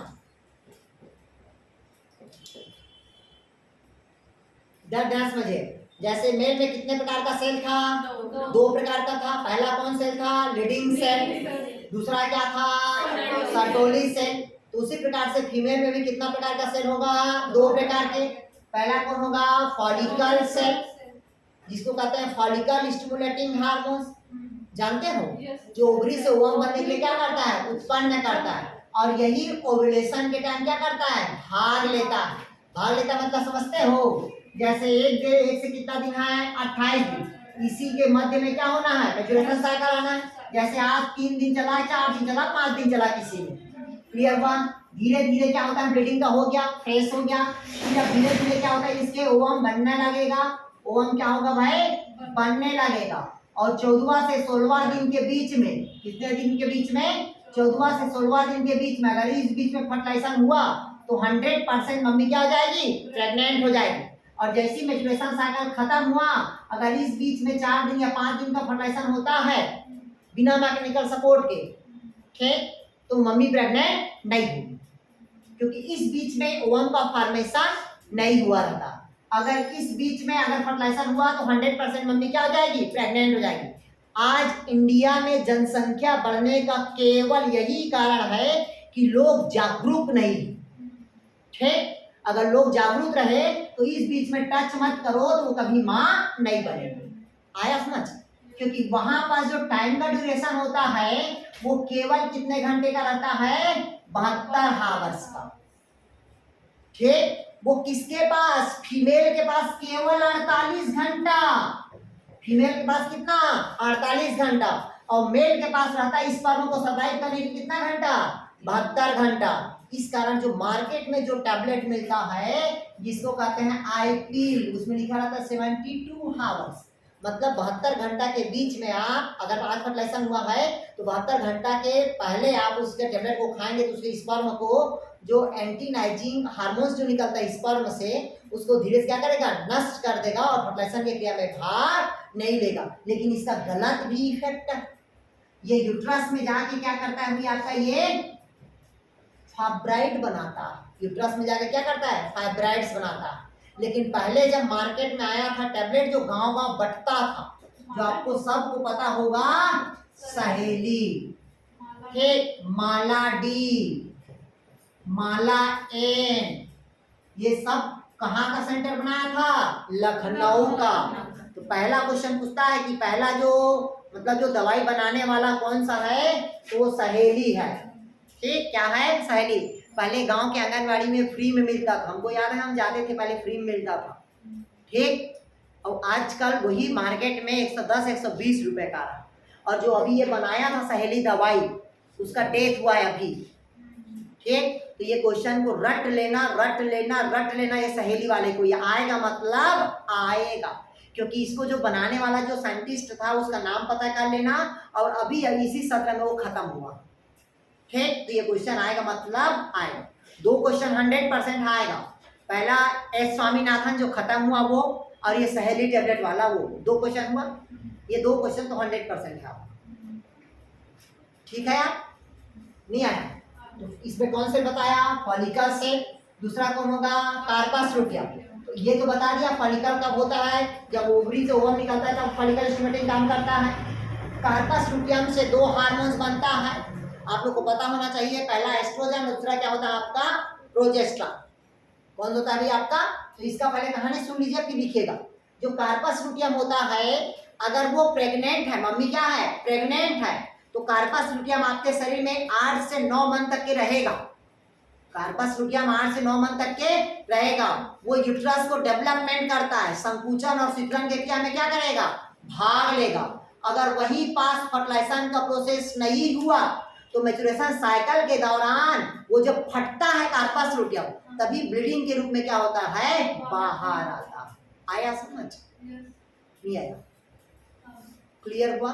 मतलब जितना भी शरीर पे जो कार्पस लुटियम होता है, जो यूट्रस की दीवार को पूरे साफ करता है, यूट्रस की दीवार को क्या करता है, साफ करने का काम जो करता है वो कौन करता है, तो कार्पस लुटियम करता है। पूरे ऐसे जो ब्लड चारों तरफ की दीवार से रीस रीस के आता है, और जितने भी जो ब्लड बाहर होता है वो सबको क्या करता है, रिमूव करता है। क्लियर होता क्या, नहीं आया? अब इसमें 2 हार्मोन्स निकली है। पहला लिखेगा एस्ट्रोजन। कितना हार्मोन का स्राव होता है ओवरी से, तो 2 हार्मोन्स। पहला लिखेगा एस्ट्रोजन,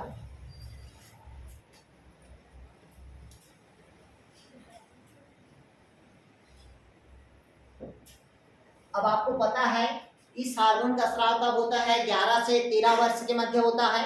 कितना वर्ष होता है भाई आपका, 11 से 13 वर्ष के मध्य इस हार्मोन का क्या होगा, स्राव होगा। और आपको पता होना चाहिए 45 से 52 वर्ष में इस हार्मोन का स्राव में क्या हो जाती है, नष्ट, मतलब बंद हो जाता है।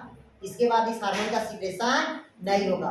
जब हार्मोन का सिक्रेशन नहीं होगा तो माँ बनोगी क्या, नहीं बनेगी, क्योंकि मैच्योरेशन साइकिल तो आना बंद हो गया। गांव में बोलते उड़ गया है, ठीक, तो ये आना क्या हो जाता है, बंद हो जाता है। क्लियर है? तो लिखिएगा, लिखिएगा या ओवेरियन फॉलिकल के, किसके कहता है भाई, ओवेरियन फॉलिकल के, किसके कहता है, ओवेरियन फॉलिकल के थीका इंटरना से निकलता, थीका इंटरना से निकलता। अगर पूछा आपसे कि एस्ट्रोजन हार्मोन का सिक्रेशन ओवरी के किस भाग से निकलता, तो ओवरी के कहाँ निकलेगा भी आपका, ओवेरियन फॉलिकल के थीका इंटरना भाग से इस हार्मोन का क्या होगा, सिक्रेशन होता है। ये सब याद करना पड़ेगा भाई, और कुछ नहीं है, शरीर का पार्ट्स है यार, इसमें क्या शर्माना संकोच होना। ठीक, एस्ट्रोजन हार्मोन का स्राव कब होगा, 11 से 13 वर्ष के मध्य। इस हार्मोन का स्राव कब बंद हो जाएगा, 45 से 52 वर्ष के मध्य होगा। इस हार्मोन का सिक्रेशन कहाँ होगा, तो ओवेरियन फॉलिकल के कहाँ से होगा, आपका थीका इंटरना भाग से होता है। क्लियर है तक क्या, आया समझ आ, नहीं आया? कहता देखिएगा, और जो लैंगिक परिपक्वता को क्या करता है, प्रदर्शित करता है, क्योंकि इसी बीच में क्या होता है भी आपका लिखा है, इसका स्त्रियों में गर्भाशय, योनि, क्लेटोरिस आदि लैंगिक लक्षण का विकास होती है। मतलब इसी हार्मोन्स के कारण क्या होता है भी आपका बाकी चीज का विकास होता है। जैसे बता दिया यूट्रस का, दूसरा विजाइना रिप्रोडक्टिव ऑर्गन्स, तीसरा क्लेटोरिस जैसे उत्तेजित करने का काम करता है। ठीक, तो ये क्या करता है, सेकेंडरी लैंगिक लक्षण को क्या करता है, ये रिप्रेजेंट करता है।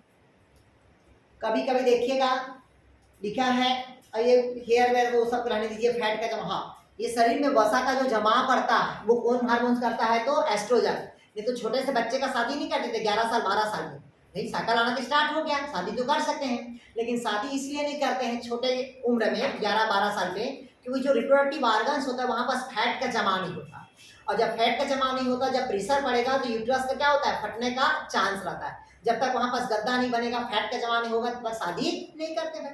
इसी कारण देखिएगा फीमेल का उम्र कितना होता है, 21 से 22। आया समझ में?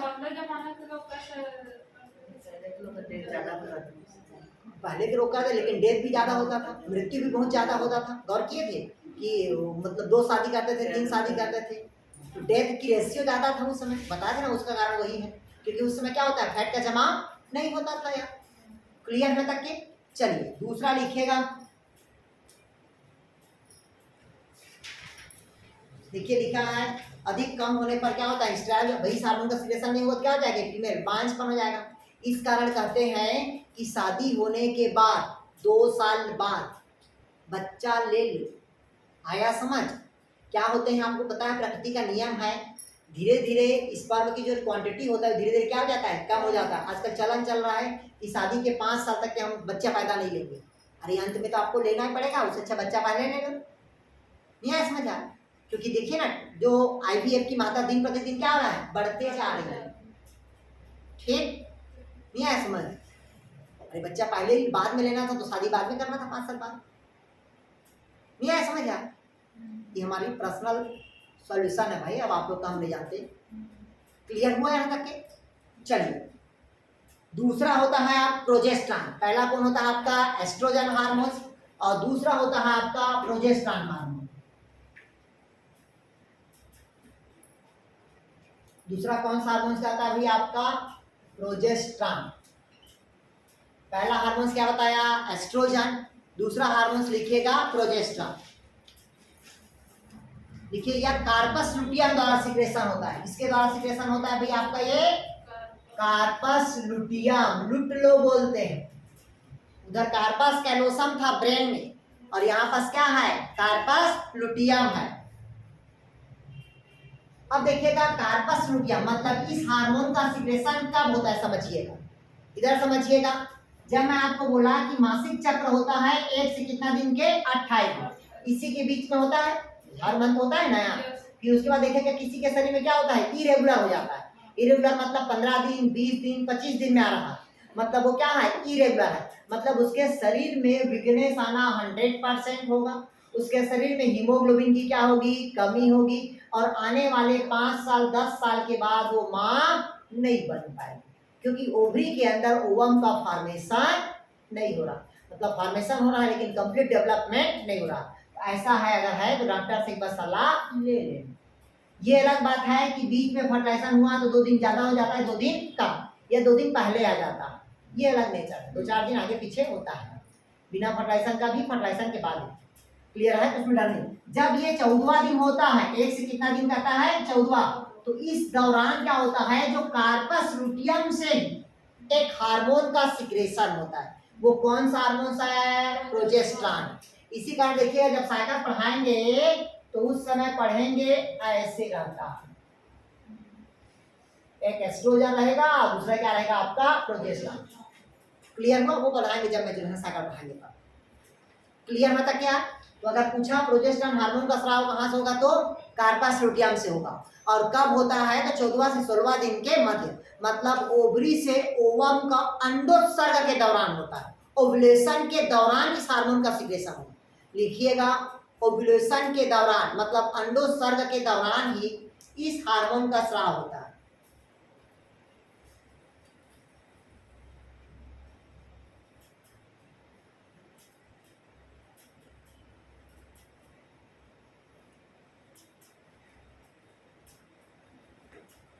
ठीक, अब क्यों करता है इधर समझिएगा, क्योंकि कार्पस लुटियम ही क्या करता है? जब इस हार्मोन का सिक्रेशन करता है तो जो शुक्राणु होता है, जो स्पर्म होता है, वो उसको अपनी तरफ क्या करता है? अट्रैक्ट करने का काम करता है। क्या काम करता है?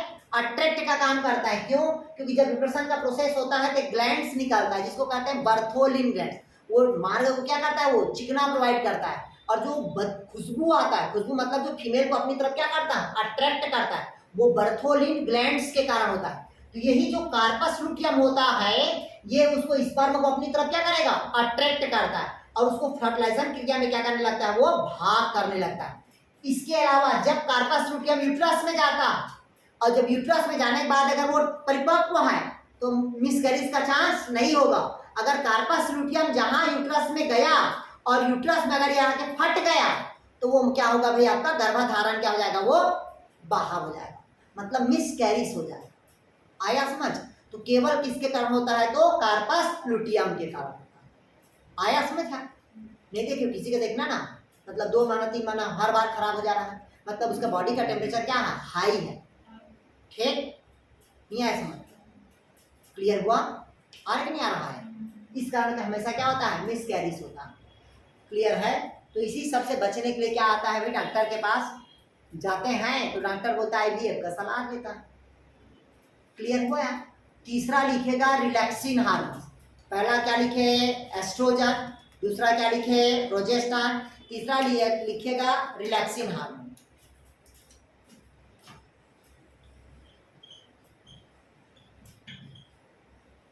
कौन सा हार्मोन कहता है भाई? Relaxin hormone. ये पता है आप लोग को कि यही दुनिया के एक ऐसा हार्मोन है जो गर्भावस्था के अंतिम समय में इस हार्मोन का सिक्रेशन होता है। कौन सा समय निकलता है? गर्भावस्था के अंतिम समय पे। ठीक, इस हार्मोन का क्या होगा? सीक्रेशन होगा, जो उस मार्ग को क्या प्रोवाइड करता है? चिकना प्रोवाइड करता है। क्या प्रोवाइड करता है भाई? चिकना। ठीक, और ये किसके द्वारा स्रावित होता है? तो लिखिएगा, गर्भाशय में अंडाशय, प्लासेंटा तथा गर्भाशय की कोशिकाओं द्वारा स्रावित होता है। लिखिएगा, यह गर्भाशय और प्लासेंटा की कोशिकाओं द्वारा स्रावित होता है, मतलब यूट्रस और प्लासेंटा की दीवार से होता है।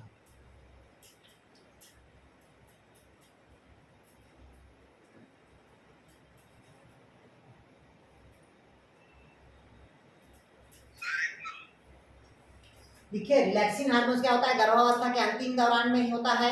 इस हार्मोन का स्राव कहाँ से होता है? गर्भाशय और प्लासेंटा की कोशिका से होता है।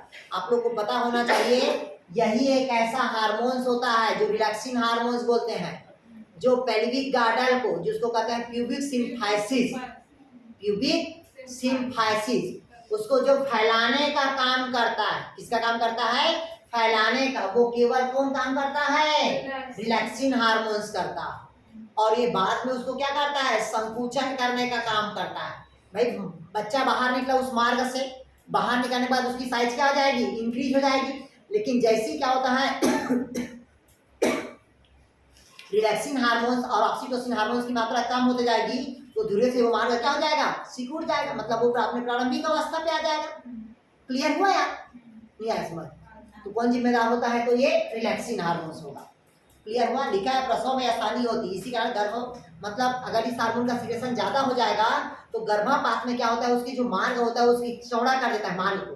और जब मार्ग को चौड़ा कर देता है तो जो बेबी होता है वो जन्म के पहले बाहर आ जाता है और डेथ कर जाता है, क्योंकि रिलैक्सिन हार्मोन्स की मात्रा क्या हो जाती है? बढ़ जाती है। इस कारण रिलैक्सिन हार्मोन्स को नियंत्रण करने के लिए ज्यादा उथल पुथल नहीं करना चाहिए। मतलब प्रेगनेंसी के 4 महीना या मतलब 1 महीना, 2 महीना, 3 महीना जैसे प्रेग्नेंट हो गया तो ऐसा वाला छोड़ दो। ये समझ, मतलब सीढ़ियाँ चढ़ना उतरना छोड़ दो, भाग दौड़ करना छोड़ दो, क्योंकि उस समय रिलैक्सिन हार्मोन तो सीक्रेशन कम हो रहा। ठीक, हो तो रहा है सीक्रेशन, लेकिन गर्भावस्था का अंतिम समय ज्यादा होता है। ठीक, अगर उस समय भाग दौड़ ज्यादा रहेगा तो मिसकैरेज होने का चांस होता है, क्योंकि वो जो मार्ग होता है सर्वेक्स मार्ग, उसको क्या करता है? वो चिकना प्रोवाइड करता है। आया समझ? नहीं आया? क्लियर हुआ? तो ये हमारा क्या हो गया? गोनेड संबंधित हार्मोन्स हो गया। चलिए अगला लिखिएगा, प्लासेंटा। अगला लिखिएगा प्लासेंटा। अब देखते हैं कि प्लासेंटा से कौन कौन सा हार्मोन्स का स्राव होता है। पानी पी लेते हैं आप थोड़ा सा। चलिए इधर देखिएगा, अगला जो टॉपिक है वो हमारा टॉपिक क्या है भाई? आपका प्लासेंटा। मतलब देखते हैं कि प्लासेंटा से कौन कौन सा हार्मोन का सिक्रेशन होता है। अभी जो पढ़ाने जा रहे हैं ये मोस्ट इम्पॉर्टेंट है, क्योंकि प्लासेंटा पढ़ाएंगे, एलिमेंट्री केनाल पढ़ाएंगे और सेकेंडरी हार्मोन्स पढ़ाएंगे। ठीक, इन तीनों से एक क्वेश्चन आता है। जैसे मैं उधर 3 ग्रेड पढ़ाया था, उसी प्रकार से इधर से जो 3 टॉपिक पढ़ाऊंगा, प्लासेंटा, एलिमेंट्री केनाल और क्या बताया भाई मैं आप लोग को सेकेंडरी हार्मोन्स। ठीक, जो सेकेंडरी मैसेंजर का काम करता है, CAMP बोलते हैं। ठीक, वहां से क्वेश्चन बनता। ठीक, तो पहला लिखेंगे इसमें क्या आप लोग का? प्लासेंटा। अब देखते हैं कि प्लासेंटा क्या है। ये आप लोग को पता है, जैसी फर्टिलाइजेशन होने के बाद क्या बनता है? जाइगोट बनेगा। जाइगोट के बाद क्या बनता है बताया था? क्लीवेज होगा। क्लीवेज के बाद क्या बताया था? मारुला। मारुला के बाद ब्लास्टुला। ब्लास्टुला के बाद गैस्टुला। गैस्टुला के बाद क्या बनेगा? एम्ब्रियोनिक बनेगा, मतलब भ्रूण बनेगा। क्लियर हुआ तक के? आया समझ? तुरंत फर्टिलाइजेशन के बाद जाइगोट नहीं बनता। ठीक, मतलब फर्टिलाइजेशन के बाद जाइगोट बनेगा, लेकिन जाइगोट को ही क्या कहते हैं? भ्रूण। क्योंकि जाइगोट के बाद ही क्या बनता है? भ्रूण बनता है। तो भ्रूण बनने की पहली बहुत सारी क्या होती है? अवस्था होती है। क्लियर है? तो आप लोग को पता होना चाहिए, क्लीवेज, मारुला, ब्लास्टुला, मारुला ये सब कहाँ बनता है? फैलोपियन ट्यूब में। तब कहीं जाके लुढ़कते लुढ़कते जाता है, यूट्रस की जाल में चिपक जाता है, तब बनता है क्या? भ्रूण। आया समझ? नहीं आया? क्लियर हुआ? तो चलिए अपन क्या देख रहे हैं भाई? प्लासेंटा। तो कहता है कि प्लासेंटा गर्भाशय की दीवार पर क्या होता है, जोड़कर सहारा देने का कार्य करता है। किसको सहारा देने का कार्य करता है, तो भ्रूण को पोषण प्रदान करता है। मतलब एम्ब्रियो को प्लासेंटा क्या प्रोवाइड करता है, तो न्यूट्रिशन प्रोवाइड करता है और उसको भ्रूण को क्या करता है भाई, ये सुरक्षा प्रदान करता है। अब इससे अलग अलग हार्मोन का क्या होता है भाई, सिक्रेशन होगा। अलग अलग हार्मोन का क्या होगा, सिक्रेशन।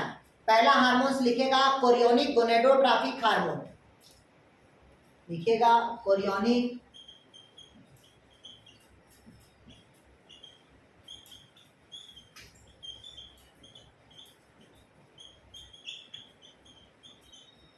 पहला लिखिएगा कोरियोनिक गोनेडोट्रॉफिक हार्मोन्स। लिखिएगा ये प्लासेंटा से निकलने वाले क्या हैं, हार्मोन्स हैं, जिसको क्या कहते हैं भाई, कोरियोनिक गोनेडोट्रॉफिक हार्मोन्स कहते हैं। मतलब यह प्लासेंटा का सबसे प्रमुख हार्मोन्स है। ध्यान से समझिएगा, मैं पहले बता रहा हूँ, ये प्लासेंटा से निकलने वाले क्या हैं, प्रमुख हार्मोन्स हैं, जिसको क्या कहते हैं, कोरियोनिक गोनेडोट्रॉफिक हार्मोन्स कहते हैं। क्लियर है तक के? ये गर्भाधारण को बचाए रखने का महत्वपूर्ण माना जाता है। मतलब ये गर्भाधारण को क्या करता है, बचाए रखता है।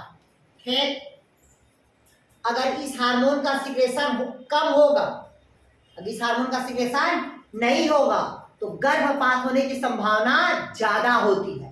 ध्यान समझिएगा, अगर इस हार्मोन की शरीर में क्या हो जाएगी, कमी हो जाएगी, तो मम्मी जो प्रेग्नेंट हो है, जो यूट्रस की दीवार में चिपका हुआ प्लासेंटा से, उसे गर्भपात होने की संभावना क्या हो जाती है, बढ़ जाती है। मतलब ये ही एक ऐसा हार्मोन है जो गर्भपात को बचाने में क्या होती है, सहायक होती है। कहाँ से निकलता है, तो प्लासेंटा से। कौन सा हार्मोन हो गया, कोरियोनिक गोनेडोट्रॉफिक हार्मोन्स होगा। इसकी कमी से गर्भपात होगा, अधिकता से क्या होगा, डेवलप्ड होगा।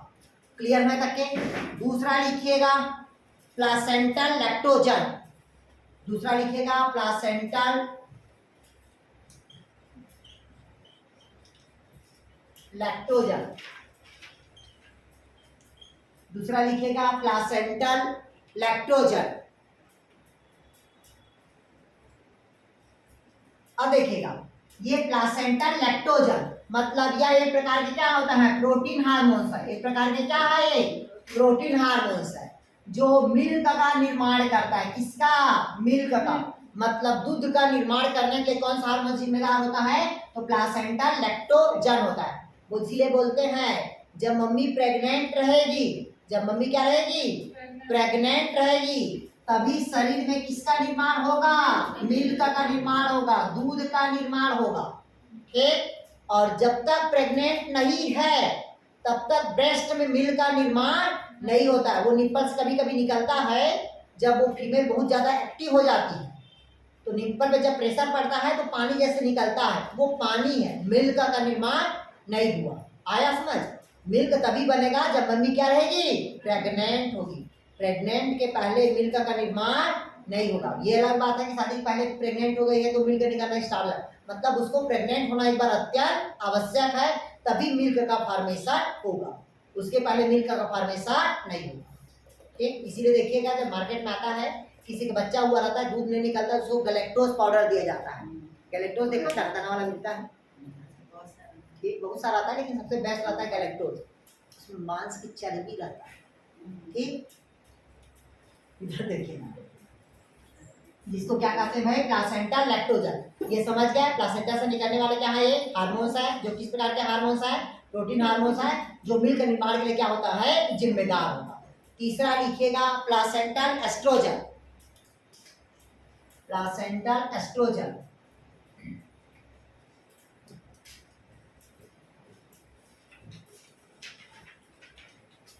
तीसरा लिखिएगा प्लासेंटल एस्ट्रोजन। अब देखिए लिखा है यहाँ, नाम से पता चल रहा है प्लासेंटल क्या है, एस्ट्रोजन। मतलब ये अंडाशय से निकलने वाले हार्मोन से क्या है, मिलता जुलता है। इसका इसको क्या कहते हैं, प्लासेंटल एस्ट्रोजन। इसी को कंफ्यूज करने के लिए पूछेगा कि अंडाशय से कौन सा हार्मोन निकलता है, एस्ट्रोजन। पूछा प्लासेंटल एस्ट्रोजन कहाँ से निकलेगा, तो प्लासेंटा से निकलने वाले हार्मोन से जो एक दूसरे से क्या होता है, मिलता जुलता है। क्लियर होता क्या? चौथा लिखिएगा प्लासेंटल प्रोजेस्टेरॉन। चौथा क्या होगा? Placental progesterone. तो ये भी उसी से मिलता जुलता है, प्रोजेस्टेरॉन से। इसको प्लासेंटा रिलैक्सिन भी कहा जाता है। क्या कहा जाता है इसको? प्लासेंटा रिलैक्सिन कहा जाता है। तो कितने हार्मोन्स याद रखना? 4।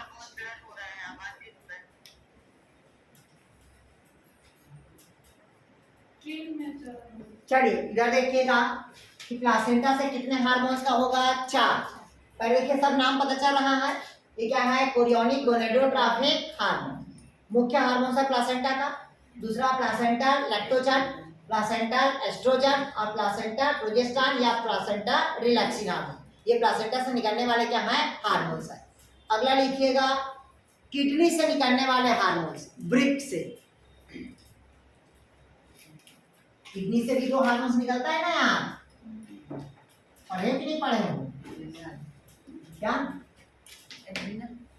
अरे रेनिन और एरिथ्रोजेनिन बोलते हैं। लिखिएगा किडनी से निकलने वाले कितने हार्मोन्स हैं? 2 हार्मोन्स हैं। ठीक, पहला लिखिएगा आप लोग रेनिन,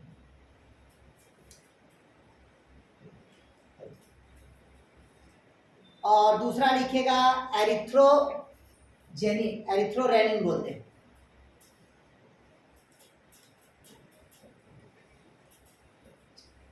जेनिन है।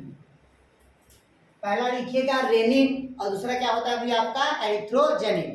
तो लिखा है यहाँ पास देखिएगा, ये ब्रिक द्वारा संपादित होने वाले अल्ट्रा फिल्ट्रेशन की गति को बढ़ाता है। लिखिएगा या अल्ट्रा फिल्ट्रेशन की गति को बढ़ाता है ब्रिक नलिकाओं में। लिखिएगा ब्रिक नलिकाओं में अल्ट्रा, हाँ रेनिन। देखिए ब्रिक नलिकाओं में अल्ट्रा फिल्ट्रेशन की क्रियाओं की गति को बढ़ाता है।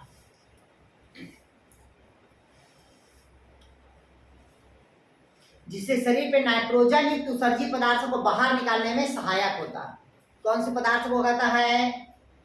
ब्रिक नलिकाओं में अल्ट्रा फिल्ट्रेशन का काम करता है। और ये मैं आप लोग को बताया हूं कि शरीर में अल्ट्रा फिल्ट्रेशन का काम कहाँ पास होता है?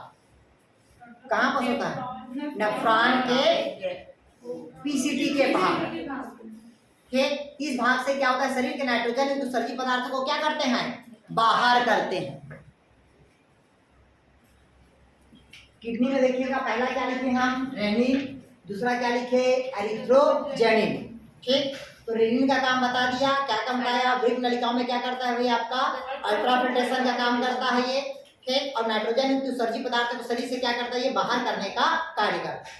दूसरा लिखिएगा एरिथ्रोजेनिन। अब देखिएगा जब शरीर में एरिथ्रोजेनिन, जब शरीर में आरबीसीएस में हीमोग्लोबिन की मात्रा में क्या होती है? कमी होती है। आरबीसीएस में क्या होता है? हीमोग्लोबिन की मात्रा में कमी होता है, कि इस हार्मोन का स्राव होता है, जिसको कहते हैं क्या? एरिथ्रोजेनिन कहते हैं। जो क्या करता है? बोन मेरो में क्या करता है? ब्लड के फॉर्मेशन को ये प्रेरित करता है। लिखिएगा एरिथ्रोजेनिन। इस हार्मोन का स्राव हीमोग्लोबिन की कमी से, लिखिए हीमोग्लोबिन की शरीर में जब कमी होती है तो इस हार्मोन का स्राव होता है, जो बोन मेरो में रक्त के निर्माण को प्रेरित करता है। मतलब ब्लड बनाने के लिए क्या करता है? ये हार्मोन प्रभावित करता है, प्रेरित करता है उसको।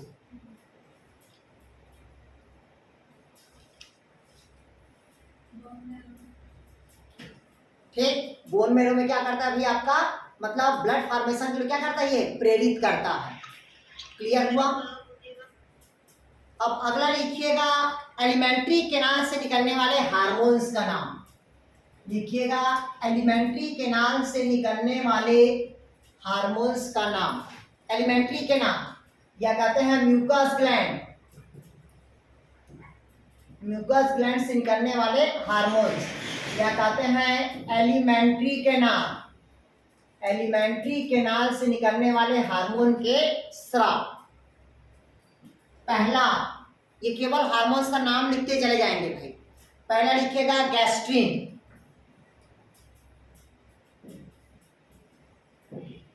पहला क्या होगा आपका?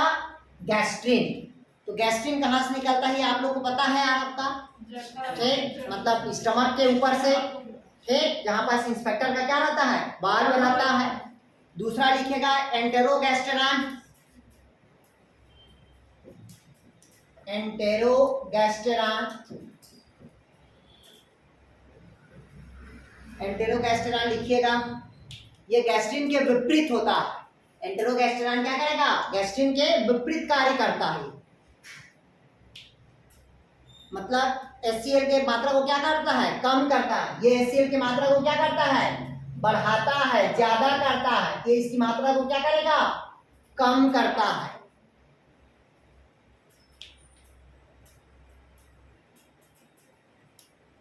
तीसरा लिखिएगा, अब ये तो हो गया स्टमक से, एलिमेंट्री कैनाल से, मतलब म्यूकस ग्लैंड से पहला को निकलेगा गैस्ट्रिक और दूसरा एंटेरोगैस्ट्रिन। अब इंटेस्टाइन से देखते हैं, किससे, इंटेस्टाइन से।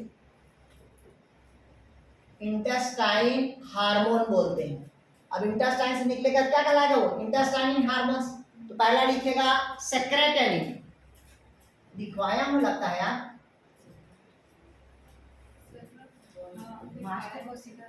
हाँ, लिखिएगा सेक्रेटेनिन, लिखिएगा। इसका निर्माण ड्यूओडेनम से होता है, ड्यूओडेनम, ड्यूओडेनम मतलब समझते हो, ग्रहणी से होता है सेक्रेटेनिन। दूसरा लिखेगा पैंक्रोजाइमिन, ये सब लिखवाया हूं मैं यार,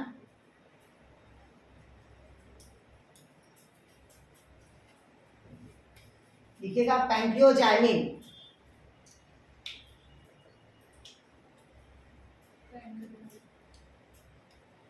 विलिकाइनिन,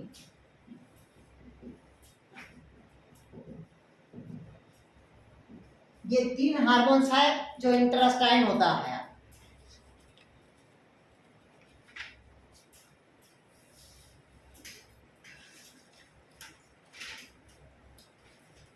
चलिए अब एक तरफ हेडिंग डालिएगा, प्रोटीन हार्मोन की सक्रियता, हेडिंग डालिएगा आप लोग, प्रोटीन हार्मोन की सक्रियता।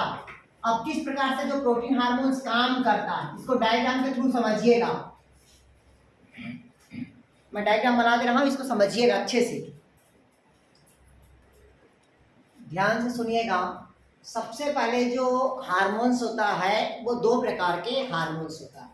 पहला वाटर सॉल्युबल हार्मोन्स और दूसरा होता है लिपिड सॉल्युबल हार्मोन्स। मतलब एक जल में घुलनशील हार्मोन्स और दूसरा वसा में घुलनशील हार्मोन्स। तो पहला देखिएगा हमारे पास लिखा है प्रोटीन हार्मोन सक्रियता की प्रक्रिया, मतलब किस प्रकार से हार्मोन्स काम करता है। तो सबसे पहले ये देखिएगा जो बाहर में दिख रहा है ये हार्मोन है, कौन सा हार्मोन्स है, तो FSH। FSH मतलब होता है फॉलिकल स्टिमुलेटिंग हार्मोन। अब इस हार्मोन को एक्सेप्टर का काम, रिसेप्टर का काम कौन करता है, ओवेरियन सेल करता है, मतलब हमारे बॉडी का ओवरी का सेल करता है। अब इस हार्मोन्स को हमारा बॉडी ओवरी क्या किया, एक्सेप्ट किया, मतलब क्या किया, रिसेप्टर का काम किया, ग्रहण कर लिया। जैसे ग्रहण करता है तो हमारे बॉडी के अब रिस्पांस आना स्टार्ट कर देता है, मतलब मैसेज करना स्टार्ट कर देता है। अब मैसेज करना स्टार्ट किया मतलब हमको सूचना प्रदान करेगा। तो सूचना प्रदान करने के काम होता है साइक्लिक AMP। कभी कभी क्वेश्चन पूछता है द्वितीय संदेश वाहक का काम कौन सा हार्मोन्स करता है, तो वहां पास ऐसा दिया रहता है CAMP दिया रहता है। तो ये द्वितीय संदेश वाहक का काम कौन करेगा, तो साइक्लिक AMP करता है, या कैल्शियम करेगा, कौन करता है, कैल्शियम। तो इसको लिखिएगा द्वितीय संदेश वाहक का काम कौन करेगा, CAMP करेगा, और दूसरा क्या होता है आपका, कैल्शियम करता है। जैसे हमको संकेत दिया तब हमारे बॉडी पे अब क्या होने लगा, बायोकेमिकल रिस्पांस होने लगा। क्या होने लगा, बायोकेमिकल रिस्पांस होने लगा। अब जैसे बायोकेमिकल रिस्पांस होगा फिर हमारे शरीर पे क्या हो जाएगा, फिजियोलॉजिकल एक्टिविटी होगा। कौन सा एक्टिविटी होगा, फिजियोलॉजिकल एक्टिविटी होगा। अब हमारे शरीर पे ओवरी के अंदर क्या बनना स्टार्ट हो गया, ओवम बनना यार स्टार्ट हो गया। तो लिखा है देखिएगा ओवेरियन का क्या होने लगा, ग्रोथ होने लगे। अब हमारा जो ओवरी के अंदर जो ओवम है वो धीरे धीरे क्या करने लगा, वो ग्रोथ होने लगा। तो उसके लिए जिम्मेदार कौन सा हार्मोन होता है? Follicle stimulating hormone. और ये कब होता है मैं पहले बता दिया हूँ, मेंस्ट्रुएशन साइकिल के बाद ये क्या होता है, इस हार्मोन का सिक्रेशन होना प्रारंभ होता है। क्लियर हुआ? दूसरा देखते हैं लिपिड सॉल्युबल। ये कौन सॉल्युबल है? ये वाटर सॉल्युबल हार्मोन्स। दूसरा लिखिएगा लिपिड सॉल्युबल हार्मोन्स। तो इसमें केवल एक तो याद रखना है CAMP, द्वितीयक संदेश वहां का क्या करता है? कार्य करता है, बस इतना ही है। और दूसरा होता है लिपिड सॉल्युबल हार्मोन्स। तो जैसे स्टेरॉइड हार्मोन्स होता है, ये सब क्या होता है? लिपिड संबंधित हार्मोन्स होता है। ये देखिएगा ये मेम्ब्रेन है, ये कौन सा मेम्ब्रेन है? यूट्रस का मेम्ब्रेन। अब लिपिड सॉल्युबल देखेंगे भाई तो कौन होगा? ये यूटेराइन सेल मेम्ब्रेन होगा। बाहर से आया ये क्या है? हार्मोन है। और कौन सा हार्मोन है? तो मान लीजिए एस्ट्रोजन है। कौन सा हार्मोन है भाई आपका? ये एस्ट्रोजन हार्मोन्स है। ये एस्ट्रोजन हार्मोन्स कहाँ आएगा? यूटेराइन मेम्ब्रेन पे। कौन सा मेम्ब्रेन कहते हैं भाई? यूटेराइन मेम्ब्रेन के पास। कौन से मेम्ब्रेन के पास कहता है? यूटेराइन मेम्ब्रेन के पास क्या होगा? एस्ट्रोजन हार्मोन्स आएगा। जैसे हार्मोन्स आएगा तो ये मेम्ब्रेन क्या करेगा? उसको एक्सेप्ट करेगा। जैसे एक्सेप्ट करेगा मेम्ब्रेन पे, फिर अबे कहाँ अंदर घुसेगा? न्यूक्लियस के अंदर, मतलब केंद्रक के अंदर घुसेगा। जैसे केंद्रक के अंदर घुसेगा तो यहाँ पास क्या होता है? रिसेप्टर रहता है। यहाँ पास क्या होगा? रिसेप्टर, जिसको बोलते हैं हार्मोन रिसेप्टर कॉम्प्लेक्स बोलते हैं। क्या बोलते हैं भाई? Hormone receptor complex. ये हार्मोन्स पहले कहाँ आया? यूटेराइन मेम्ब्रेन पे आया। यूटेराइन मेम्ब्रेन से कहाँ आएगा? न्यूक्लियस में आएगा। न्यूक्लियस में क्या होगा? Hormone receptor complex. अब इस हार्मोन को क्या कर लिया? एक्सेप्ट कर लिया। क्या कर लिया भाई? एक्सेप्ट कर लिया।